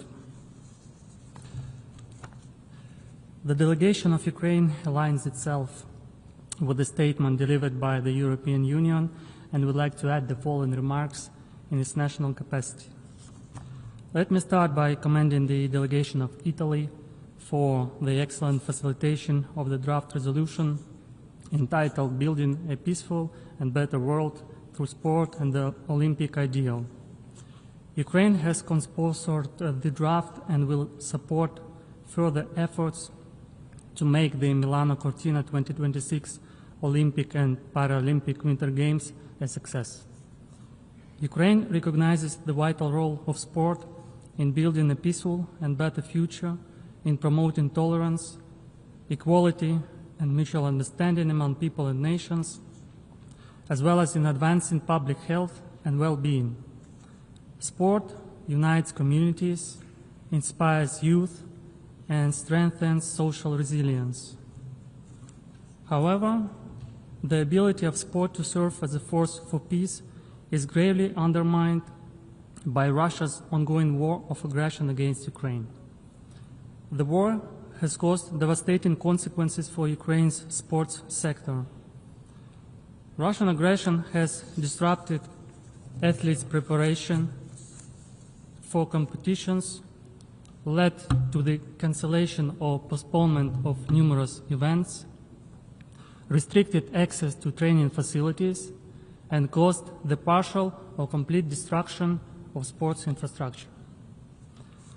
Distinguished colleagues, the Russian Federation has killed at least 644 members of Ukraine's sports community, injured 20 others, while 20 remain in captivity and 13 are missing. At least 799 sports facilities in Ukraine have been attacked by Russia, of which 180 were completely destroyed, 134 partially destroyed, and 120 severely or partially damaged. Belarus has actively assisted Russia in committing these crimes. Therefore, the international community must maintain the suspension of Russian and Belarusian athletes from international sports competitions as the only justified and necessary response to their complicity in Russia's war of aggression against Ukraine. Allowing their participation would undermine the integrity of sport as a contributor to peace, condone the ongoing killing of Ukrainian athletes and their coaches, and show disrespect to the hundreds of members of Ukraine's sports community who have been killed, injured, or displaced by this war. In this regard, Ukraine welcomes the International Olympic Committee's decision to maintain the suspension of the Russian Olympic Committee for breaches of the Olympic Charter, including its violation of the territorial integrity of the National Olympic Committee of Ukraine. Madam President, Ukraine today stands as the only country in history that, under full-scale attack, continues to send its national team to the Olympic Games, a testament to our unwavering commitment to the Olympic values of peace, dignity, and justice.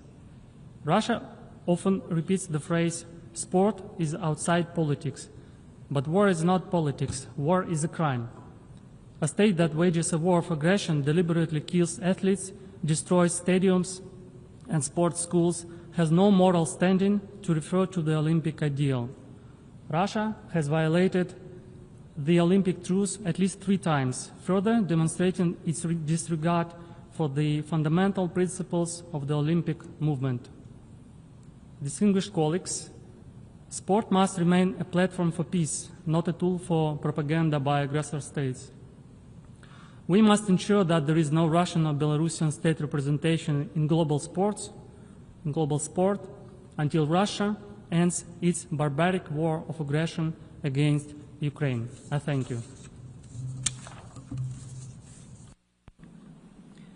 I thank the distinguished representative of Ukraine. I now give the floor to the distinguished representative of Israel.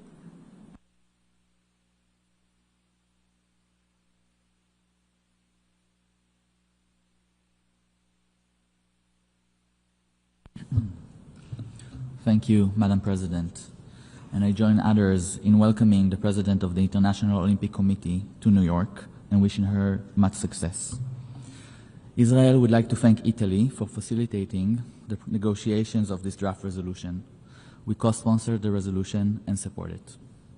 We look forward to participating in the Milano Cortina 2026 Winter Olympics, and we are absolutely sure Italy will do an excellent job as the host country.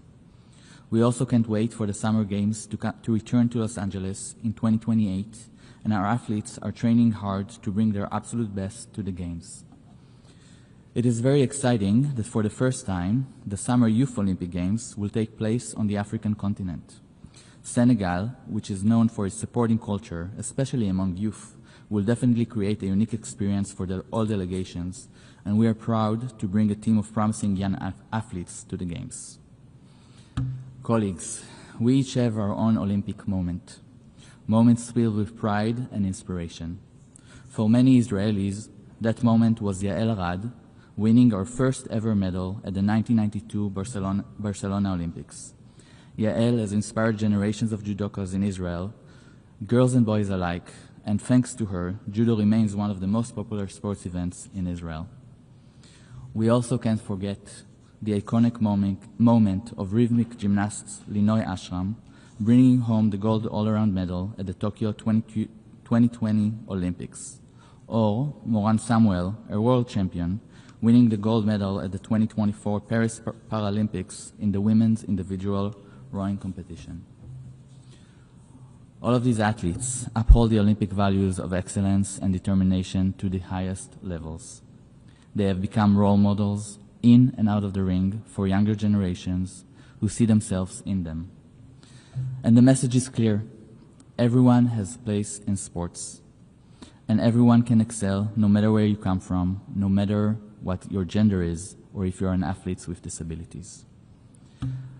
Israel will also never forget the brutal terrorist attack at the 1972 Munich Olympics, when a Palestinian terrorist murdered 11 members of the Israeli Olympic delegation, athletes, coaches, and judges. Sports must play a role in preventing and countering terrorism and violent extremism, and is a powerful contributor to building resilience against radicalizations to violence. Finally, I would like to quote parts of the International Olympic Committee statement on a recent decision by Indonesia, which blocked Israeli gymnasts from participating in the latest championships in Indonesia. The IOC stands firm in its belief that sports must remain a beacon of hope, a force that brings the whole world together in a peaceful competition. This is at the very heart of the Olympic movement. The IOC principled position is very clear. All eligible athletes, teams, and sports officials must be able to participate in international sports competitions and events without any form of discrimination from the host country in accordance with the Olympic Charter and the fundamental principles of non-discrimination." End quote. We, of course, stand by this statement. Indonesia's actions deprived our gymnasts of their rights to compete peacefully and stand against the core of the Olympic values. We take this moment to reiterate that sport must remain a safe space for athletes worldwide to fulfill their aspirations and for all of us to come together. I thank you. I thank the distinguished representative of Israel. Now I give the floor to the distinguished representative of the United States.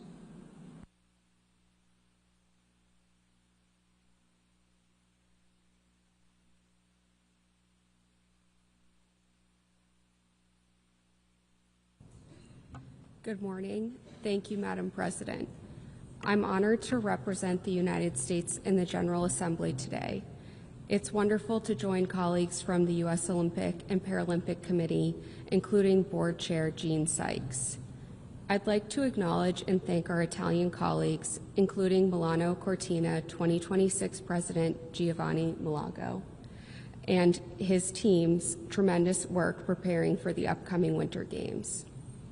It's also a pleasure to be joined here today by International Olympic Committee President Kirsty Coventry. The United States appreciates her leadership and the IOC's efforts to advance peace and fair competition through sport. As the host country of the 2028 Summer Olympic and Paralympic Games, the United States is excited to welcome the Olympic flame back to U.S. soil and committed to promoting peace and global stability through sport in Los Angeles and again in 2034 when we host the Winter Games in Salt Lake City. We believe sports have an unrivaled power to build bridges, foster dialogue, and establish lasting ties among people, among communities, and among nations. The three core values of the Olympics, excellence, friendship, and respect, are not only important tenets for the Olympic Games, but also for the United Nations and all member states. We applaud the Italian government and the Milano Cortina 2026 Organizing Committee for their dedication to an event that catalyzes innovation and provides a platform for safe and fair competition among nations. We look forward to close collaboration with our Italian counterparts as we work toward hosting the world for the 2028 Summer Games and later the 2034 Winter Games. Like our Italian colleagues, we are dedicated to ensuring the best Olympic and Paralympic Games possible. Hosting such a massive event is no small feat, and we are tremendously fortunate to have the opportunity to learn from our Italian partners. We are excited to celebrate their success and look forward to continued close collaboration as we prepare to host the 2028 Games. Thank you, Madam President. I thank the distinguished representative of the United States. I now give the floor to the distinguished representative of Burundi.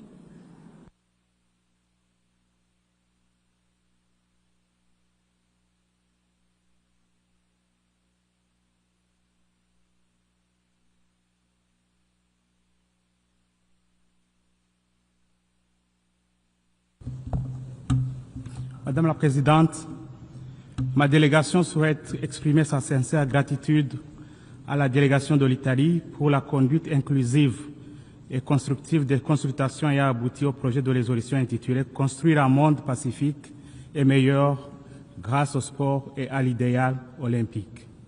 Le Burundi se félicite de ce processus collaboratif et réaffirme son attachement aux valeurs de paix, de solidarité et de fraternité entre les peuples promu par la trêve olympique.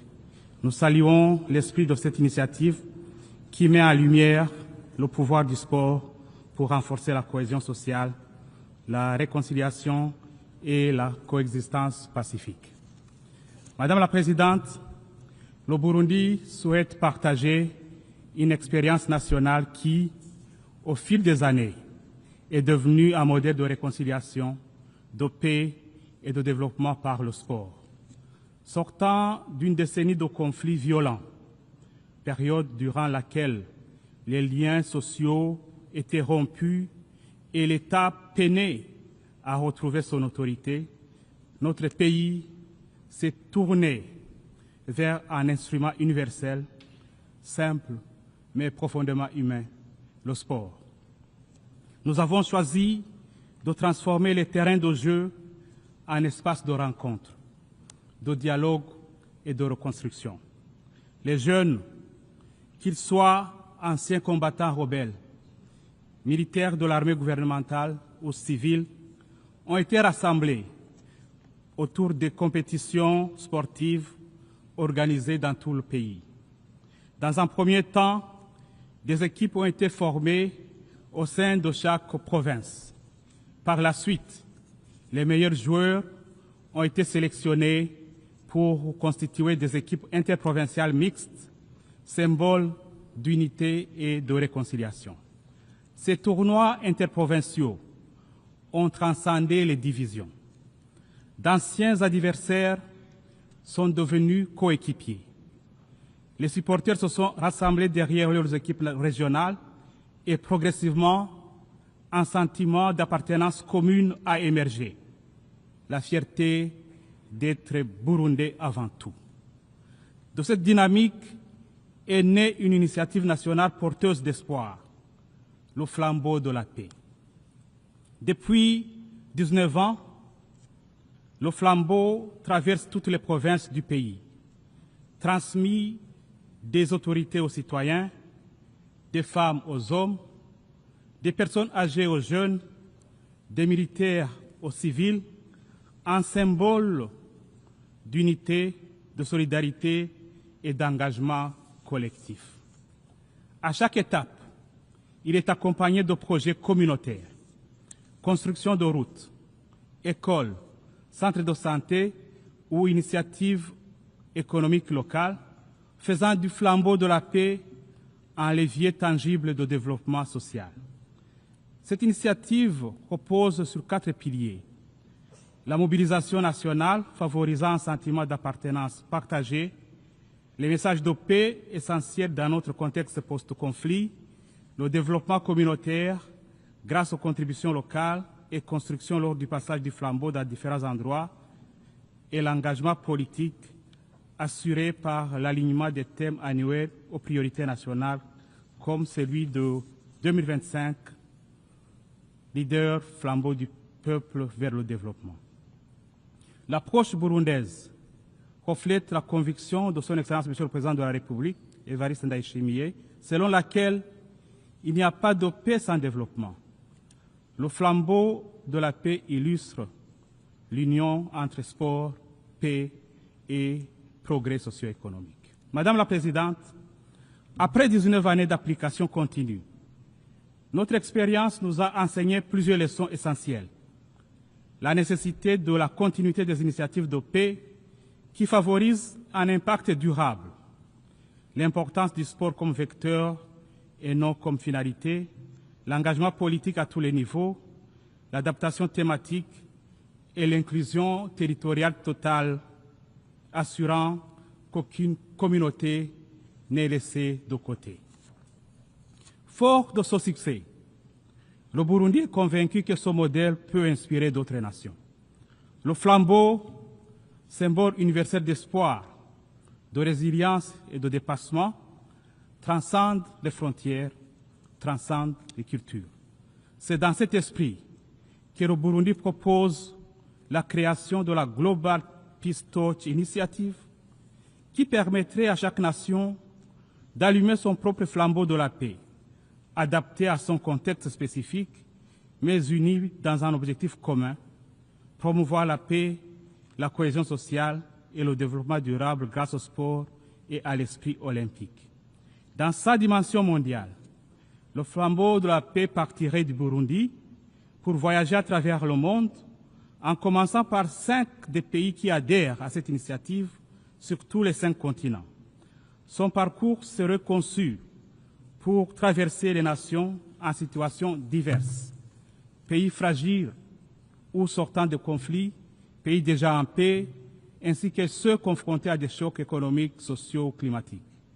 Cette approche vise à créer un réseau inclusif et solidaire où le flambeau devient un symbole vivant d'espoir, un symbole de résilience et un symbole de coopération entre sociétés aux réalités différentes, tout en renforçant l'idée que la paix et le développement sont des objectifs partagés par tous.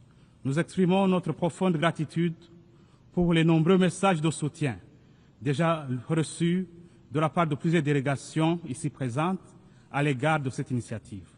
Notre vision est celle d'un monde où le flambeau de la paix brille dans chaque pays, éclairant la voie vers la réconciliation, la cohésion sociale et le progrès partagé. L'expérience du Burundi démontre que le sport peut unir des sociétés profondément divisées et les transformer en communautés solidaires autour d'objectifs communs.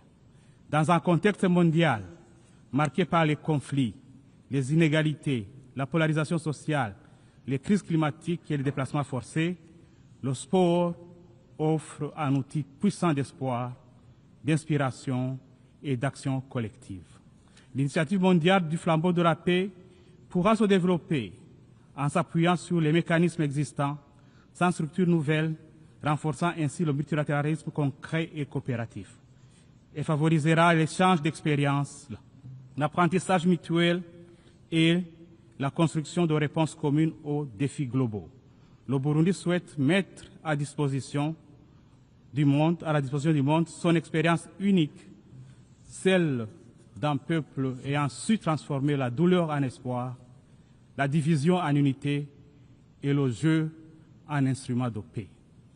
Nous offrons cette expérience avec conviction, persuadés que le flambeau de la paix peut contribuer à promouvoir une humanité réconciliée, solidaire et tournée vers un avenir harmonieux.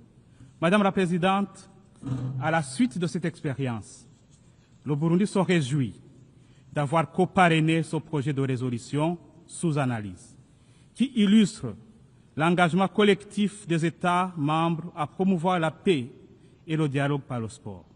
Fidèle à sa conviction que le sport constitue un puissant vecteur de cohésion sociale, d'éducation et de développement durable, le Burundi soutient pleinement l'esprit et les objectifs de cette résolution.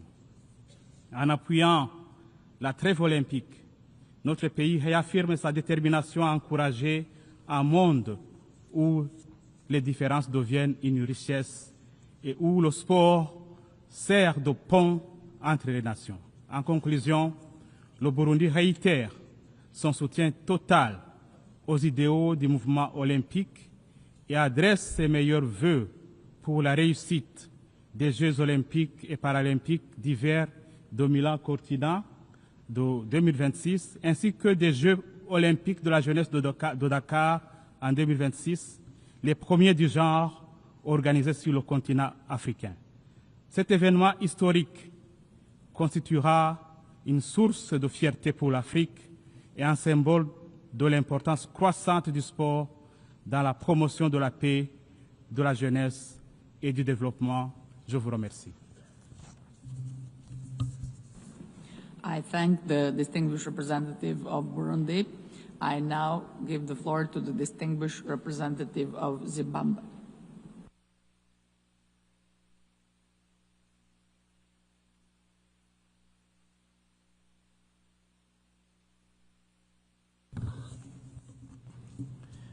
Thank you, Madam President, and we acknowledge the presence of the President of the International Olympic Committee, the Honorable Madam Kirsty Lay Coventry. We welcome this important meeting on a subject that touches the deepest aspirations of humanity.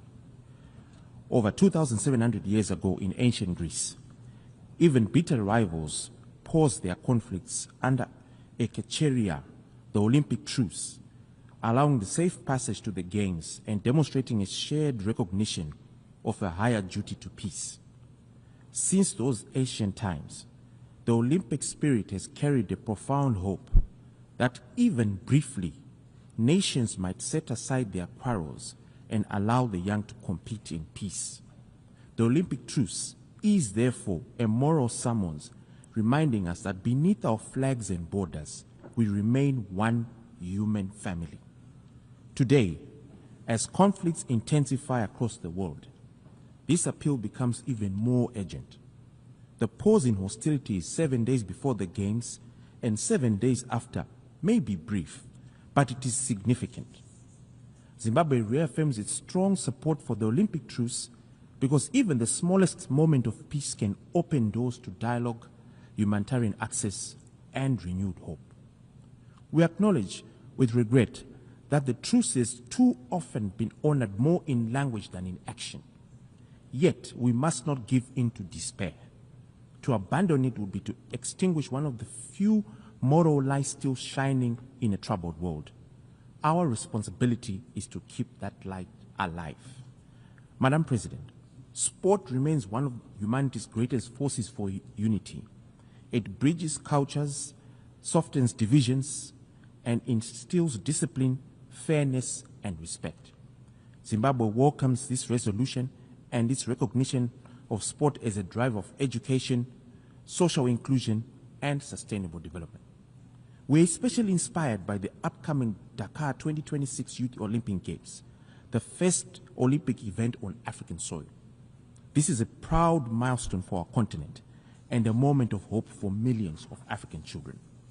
At home, Zimbabwe continues to integrate sport into education and community life as a path to empowerment, gender equality, and healthy living. Madam President, as we adopt this resolution, Zimbabwe makes a sincere appeal to all member states. Let the Olympic Truce of 2026 be honored not only in our speeches, but in our actions. Let the Milano Cortina Games become a sanctuary of peace, a time when humanitarian corridors open, dialogue resumes, and the world remembers that no victory is greater than the victory of peace. May the purity of sport remind us that humanity is and has always been one family. Zimbabwe is proud to co-sponsor this resolution, confident that upholding the Olympic deal can bring us closer to the peaceful and prosperous world we all seek. I thank you. I thank the distinguished representative of Zimbabwe. I now give the floor to the distinguished representative of Kyrgyzstan.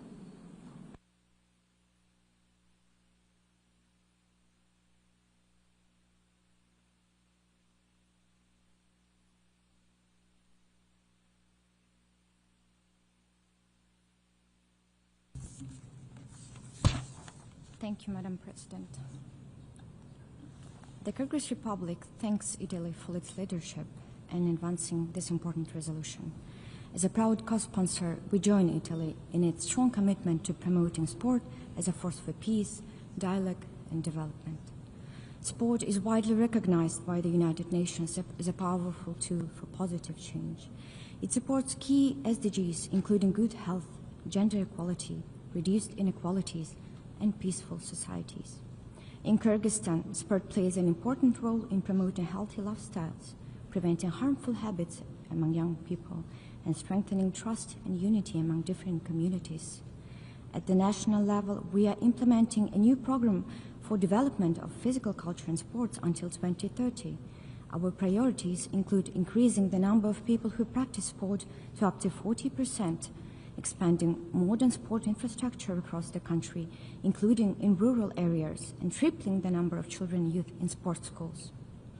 We also place strong emphasis on gender equality. Our goal is for women and girls to make up at least half of those engaged in organized sports. A separate part of the program focuses on adaptive sport to support persons with disabilities through accessible facilities, tailored training, and qualified specialists. Excellencies, the Olympic and Paralympic movements remain important platforms for unity and dialogue. We hope that the Milano Cortina 2026 Winter Games will become one of the most gender-balanced Winter Olympics in history, and we wish it every success. Kyrgyzstan also contributes to global sport and peace efforts through the World Nomad Games.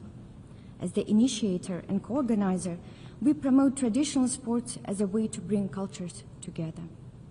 The FIVS Games gathered more than 2,400 athletes from 89 countries. In 2026, Kyrgyzstan will host the 6th World Nomad Games, and we aim to further strengthen friendship and a culture of peace through traditional sport. The Kyrgyz Republic stands ready to continue working with all member states to use sport as a tool for peace and sustainable development. I thank you.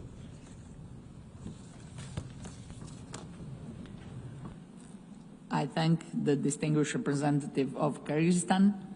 I now give the floor to the distinguished representative of Ecuador.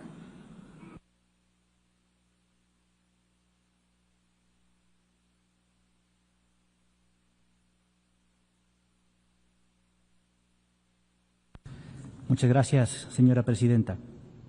El espíritu olímpico es el símbolo más importante de la paz en el mundo de hoy. Permite a las personas de todo el planeta estar juntas y respetarse mutuamente, afirmando los valores de tolerancia y comprensión mutua. Esta frase del secretario general resume la importancia del tema que hoy nos convoca. Es que el deporte es un catalizador de muchos importantes temas de la agenda de esta organización, pues contribuye al empoderamiento de la mujer, de los jóvenes y de las personas con capacidades especiales, y también a la protección de los derechos humanos. El deporte, además, es clave para la promoción de la educación, la cooperación y la solidaridad, la equidad, la inclusión social y, por supuesto, la salud. Por esto, el Ecuador tiene el privilegio de coauspiciar el proyecto de resolución titulado Construcción de un mundo pacífico y mejor mediante el deporte y el ideal olímpico, y destaca la importancia de la cooperación de toda la membresía para colectivamente implementar los valores de la Ekecheiría, así como el papel trascendental que, para este propósito, tienen el Comité Olímpico Internacional, el Comité Paralímpico Internacional y el Sistema de Naciones Unidas. Señora Presidenta, el Ecuador insta a respetar la tregua propuesta en la resolución durante la realización de los Juegos Olímpicos y Paralímpicos de invierno de 2026 en Milano Cortina y augura a Italia el mayor de los éxitos en su organización y su desarrollo. Que prevalezca el espíritu olímpico, hoy y siempre. Muchas gracias. I thank the distinguished representative of Ecuador. I now give the floor to the distinguished representative of the Russian Federation.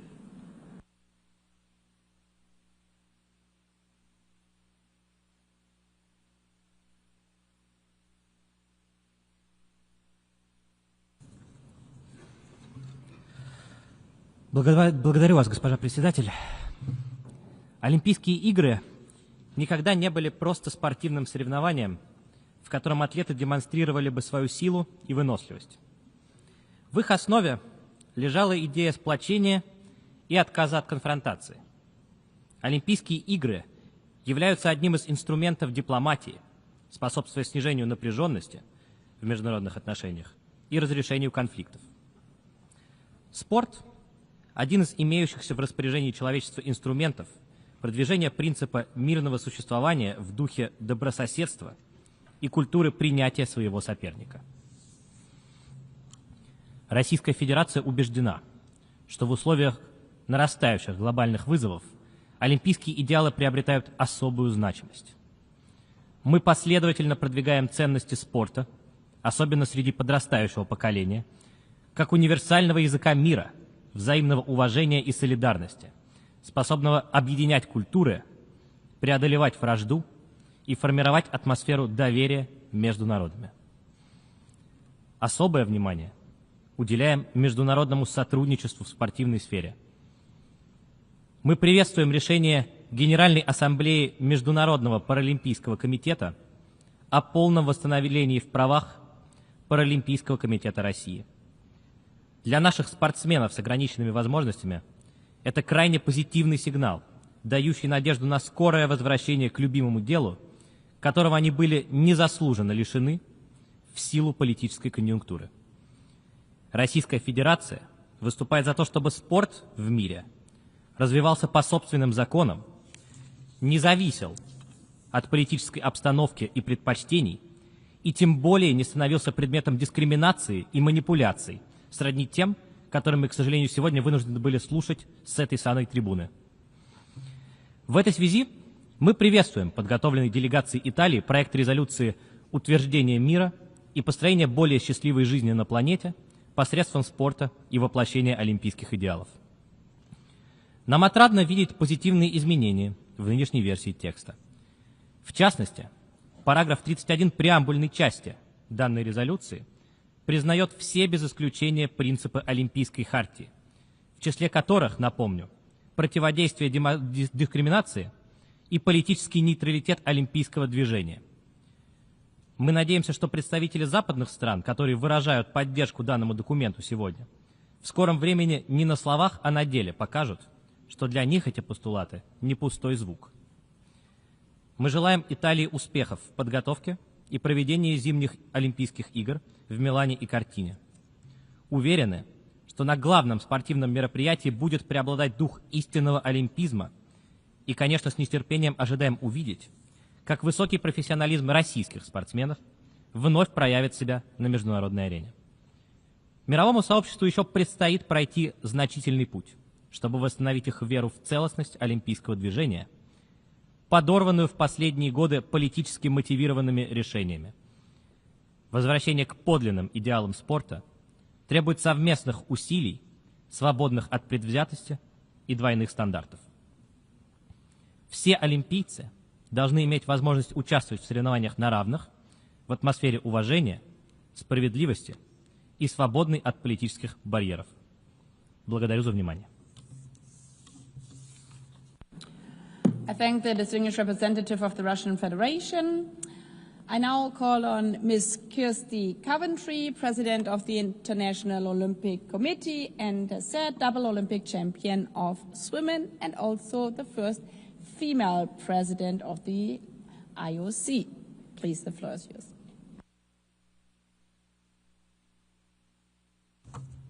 Thank you very much, Madam President, and good morning to you all. What a wonderful morning it's been so far. Some of the conversations and shared values that you've all shared have really stood out to me. Human dignity, unity, resolution to conflicts, dialogue, fairness, inclusivity, neutrality of sport, and strength is our diversity have been some of the common themes from all of your statements. It is a great honor to address this assembly today, and on behalf of the entire Olympic movement, I extend my heartfelt thanks to the United Nations General Assembly for once again reaffirming its support for the Olympic Truce.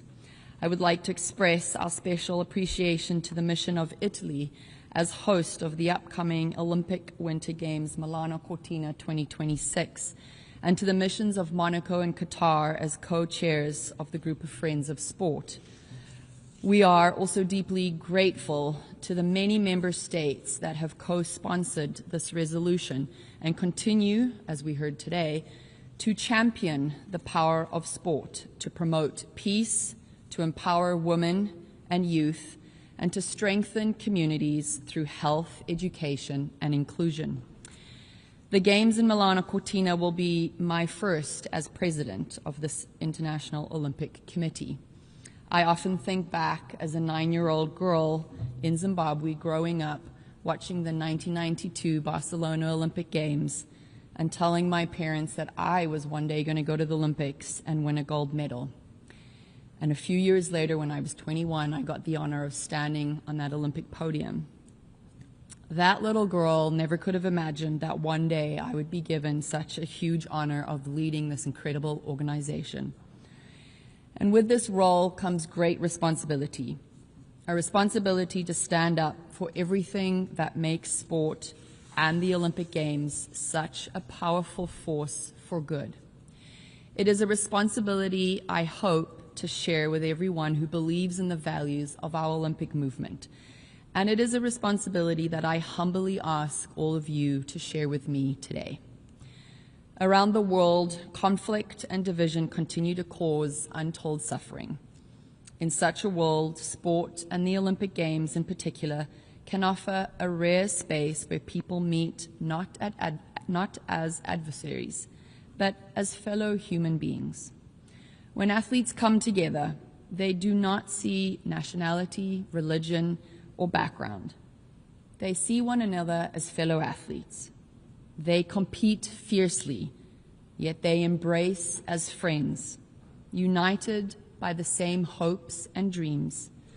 They respect the sacrifices that each of them has made simply to reach the starting line. They show us what humanity can be at its very best.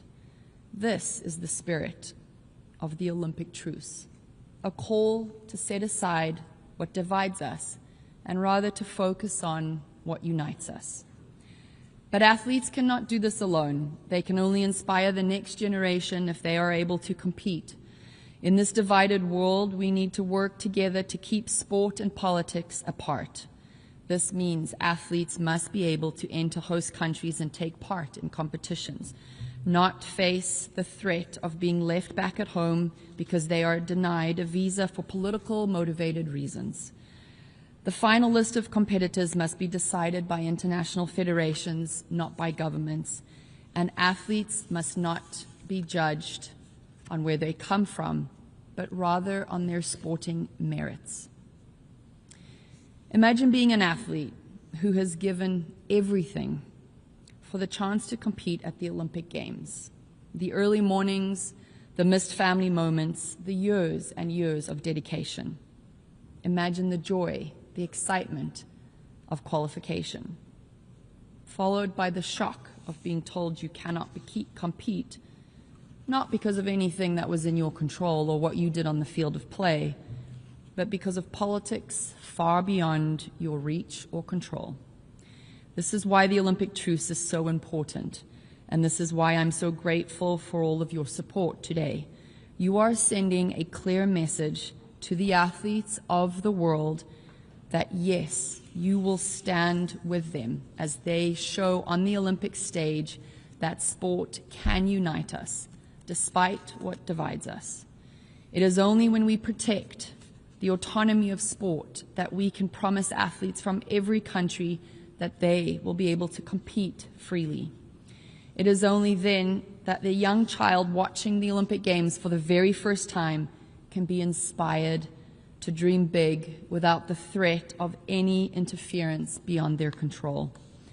It is only then that the athlete can rejoice in the euphoria of qualifying for their very first Olympic Games and can continue to celebrate confidently that the only selection criteria will be done on the field of play. It is only then that sport can show its full power. It can inspire. It can bring the athletes of the world together to create the magic that we all love during the Olympic Games. In just a few months, the world's attention will turn to Italy. Milano Cortina 2026 carries a special significance. A new approach to Winter Games, more gender balanced than ever before, celebrating tradition and innovation, staged across regions where winter sports are a part of local life and identity. The world will be watching, and together we will admire the beauty of the Italian landscape, Italy's passion for sport, and the extraordinary talents of the world's best winter athletes. I would like to thank the organizing committee led by its president, Giovanni Malago, for their dedication and partnership in preparing these games. Together with our Italian friends, we are creating Olympic Winter Games that will inspire the next generation and the world. Today, as you adopt this resolution, we are reminded that the Olympic movement and the United Nations share the same purpose: to bring people together, to uphold human dignity, to build bridges of peace. By protecting sport as a space where everyone can come together as equals, we reinforce these shared values. Even in these dark times of division, it is possible to celebrate our shared humanity and inspire hope for a better future. It is about finding that the way forward is to be able to do this together, as athletes, as nations, and as a global community. This is the spirit of the Olympic Games, and it will shine brightly from Milano Cortina to the world. Madam President, in your address this morning, you shared with us that the Canadian hockey team made reference to play like girls. I can guarantee you that through my leadership, I will continue to play like a girl, and I will lead with strength and integrity for the next 8 years. Thank you.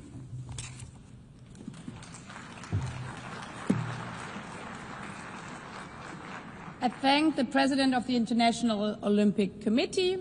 We've heard the last speaker in the debate on this item. We shall now proceed to consider draft resolution A/80/L10.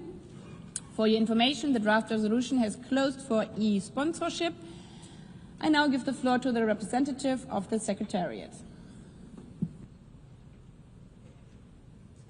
Thank you, Madam President. I should like to announce that since the submission of the draft resolution, and in addition to the delegations listed on the L document, the following countries have also become co-sponsors of A/80/L10. It is a very long list, Madam President, so please bear with me. Afghanistan, Albania, Algeria, Andorra, Angola, Antigua and Barbuda, Armenia, Australia, Austria, Azerbaijan, Bahamas, Bahrain, Bangladesh, Barbados, Belarus, Belgium, Belize, Bhutan, Bosnia and Herzegovina, Botswana, Brazil, Brunei Darussalam, Bulgaria, Burkina Faso, Burundi, Cabo Verde, Canada, Central African Republic, Chad, Chile, China, Colombia, Costa Rica, Côte d'Ivoire, Croatia, Cuba, Cyprus, Czechia, Democratic Republic of the Congo, Djibouti, Dominica, Dominican Republic, Ecuador, El Salvador, Equatorial Guinea, Eritrea, Estonia, Eswatini, Fiji, Finland, France, Gabon, Gambia, Georgia, Germany, Ghana, Greece, Guatemala, Guinea-Bissau, Guyana, Haiti, Honduras, Hungary, Iceland, India, Iraq, Ireland, Israel, Jamaica, Japan, Jordan, Kazakhstan, Kenya, Kiribati, Kuwait, Kyrgyzstan, Lao People's Democratic Republic, Latvia, Lebanon, Lesotho, Libya, Liechtenstein, Lithuania, Luxembourg, Malawi, Malaysia, Maldives,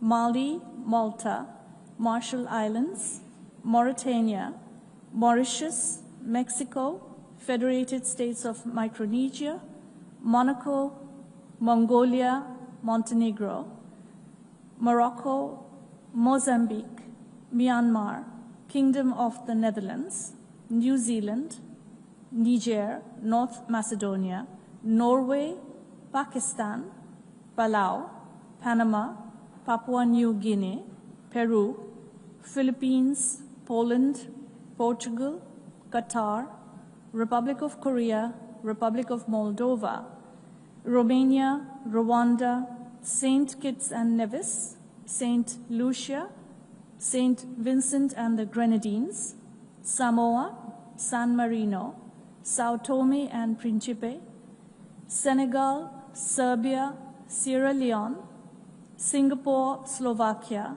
Slovenia, Solomon Islands, Somalia, South Africa, Spain, Sri Lanka, Sudan, Suriname, Sweden, Switzerland, Tajikistan, Thailand, Timor-Leste, Togo, Tonga, Tunisia, Turkey, Tuvalu, Uganda, Ukraine, United Arab Emirates, United Kingdom, United Republic of Tanzania, Uruguay, Uzbekistan, Vanuatu, Vietnam, Yemen, Zambia, and Zimbabwe.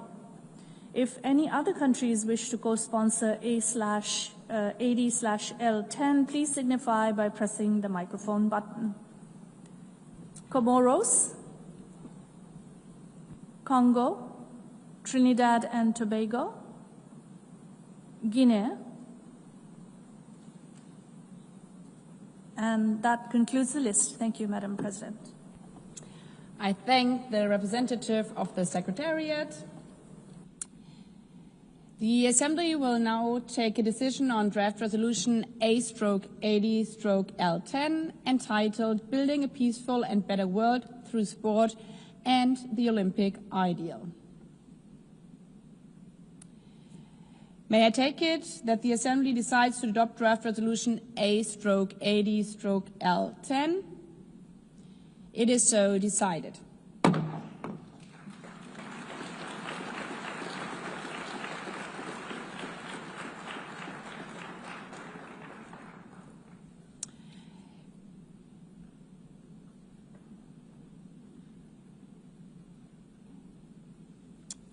Before giving the floor for explanation of vote after the vote, may I remind delegations that they are strongly urged to limit explanations of vote to 5 minutes, which should in any case not exceed 10 minutes and be made from their seats. I now give the floor to the next speaker, Denmark, on behalf of the Nordics and Baltic countries.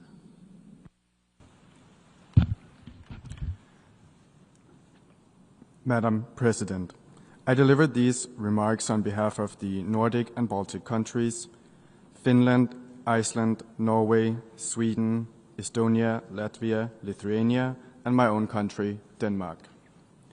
The Nordic and Baltic countries fully support the adoption of this resolution by consensus under the leadership of Italy and in cooperation with all co-sponsors.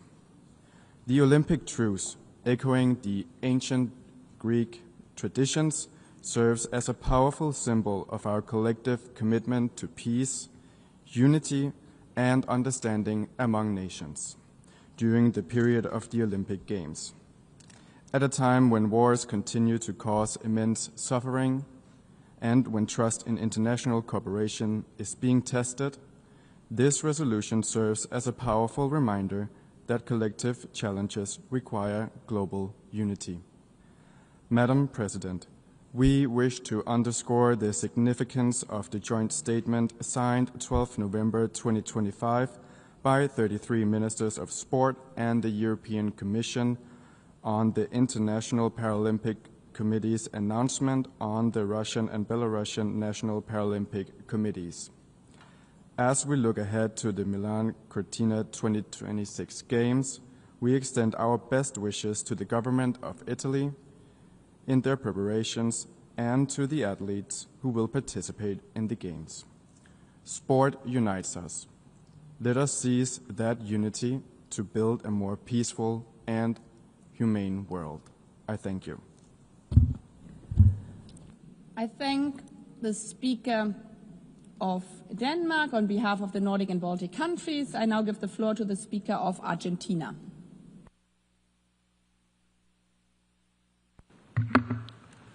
Muchas gracias, señora presidenta. El deporte, a lo largo de la historia,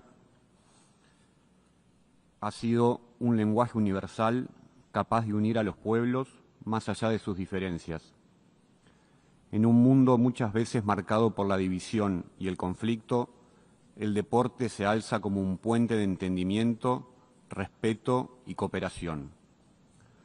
La antigua tradición griega de la tregua olímpica nos recuerda que el espíritu del deporte puede trascender los conflictos y abrir espacios de encuentro incluso en los momentos más difíciles.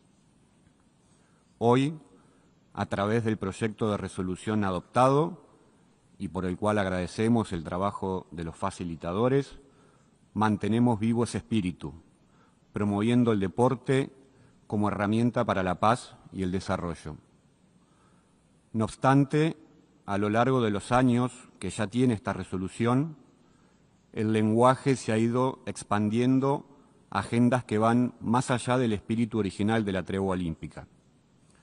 Y es en este sentido que la Argentina reserva su posición nacional en los párrafos preambulares 8, 17, 21 y en el párrafo operativo 7.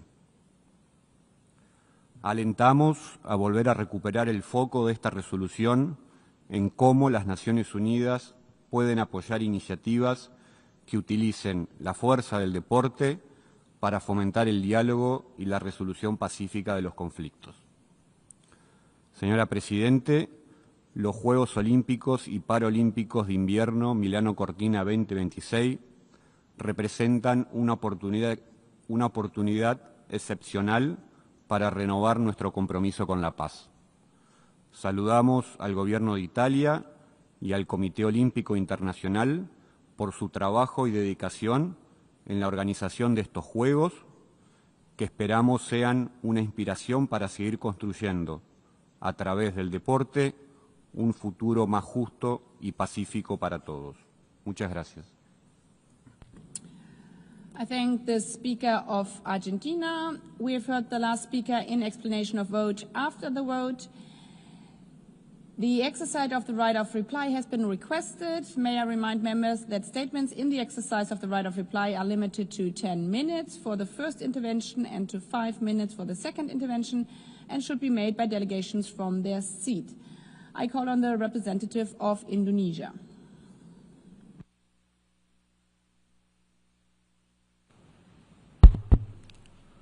Madam President, Indonesia wishes to exercise a right of reply towards the statement made by a delegation regarding our position towards athletes from a certain country. Indonesia wishes to reaffirm that all national decision is guided by our constitution, which obliges the state to ensure the security, public order, and broader public interest in all national and international events hosted in our territory. This constitutional responsibility is applied consistently and is not aimed at any specific member state. It is a uniform obligation that Indonesia must uphold to guarantee that international events in Indonesia proceed safely and peacefully. It is important to underline that this decision was taken after careful consideration of domestic conditions, security assessments, and our responsibility to maintain public order, in which that no sovereign state can disregard. Indonesia remains committed to the development of sports, including to continue to invest in athletic excellence, expand opportunities for young athletes, and strengthen cooperation with international sporting bodies. Thank you. I thank the representative of Indonesia. The Assembly has thus concluded this stage of its consideration of Agenda Item 11. The meeting is adjourned. I wish you all a good day. Thank you.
showcase the humanity. You know, being able to win and lose and embrace each other and cry, whether you've won or lost, depending on which side. These are all really important ways in which we can connect, and that sadly we missed for Tokyo Games and for Beijing 2022. So we had a really good feel for it in Paris last year, and the team of Milano Cortina have been working extremely hard to ensure that we feel the same, if not even more, Italian passion and fever for the Winter Games next year in 2026. And I'm most excited about that, about everyone just coming together and getting to experience the magic of the Games. Thank you. Thank you. Grazie.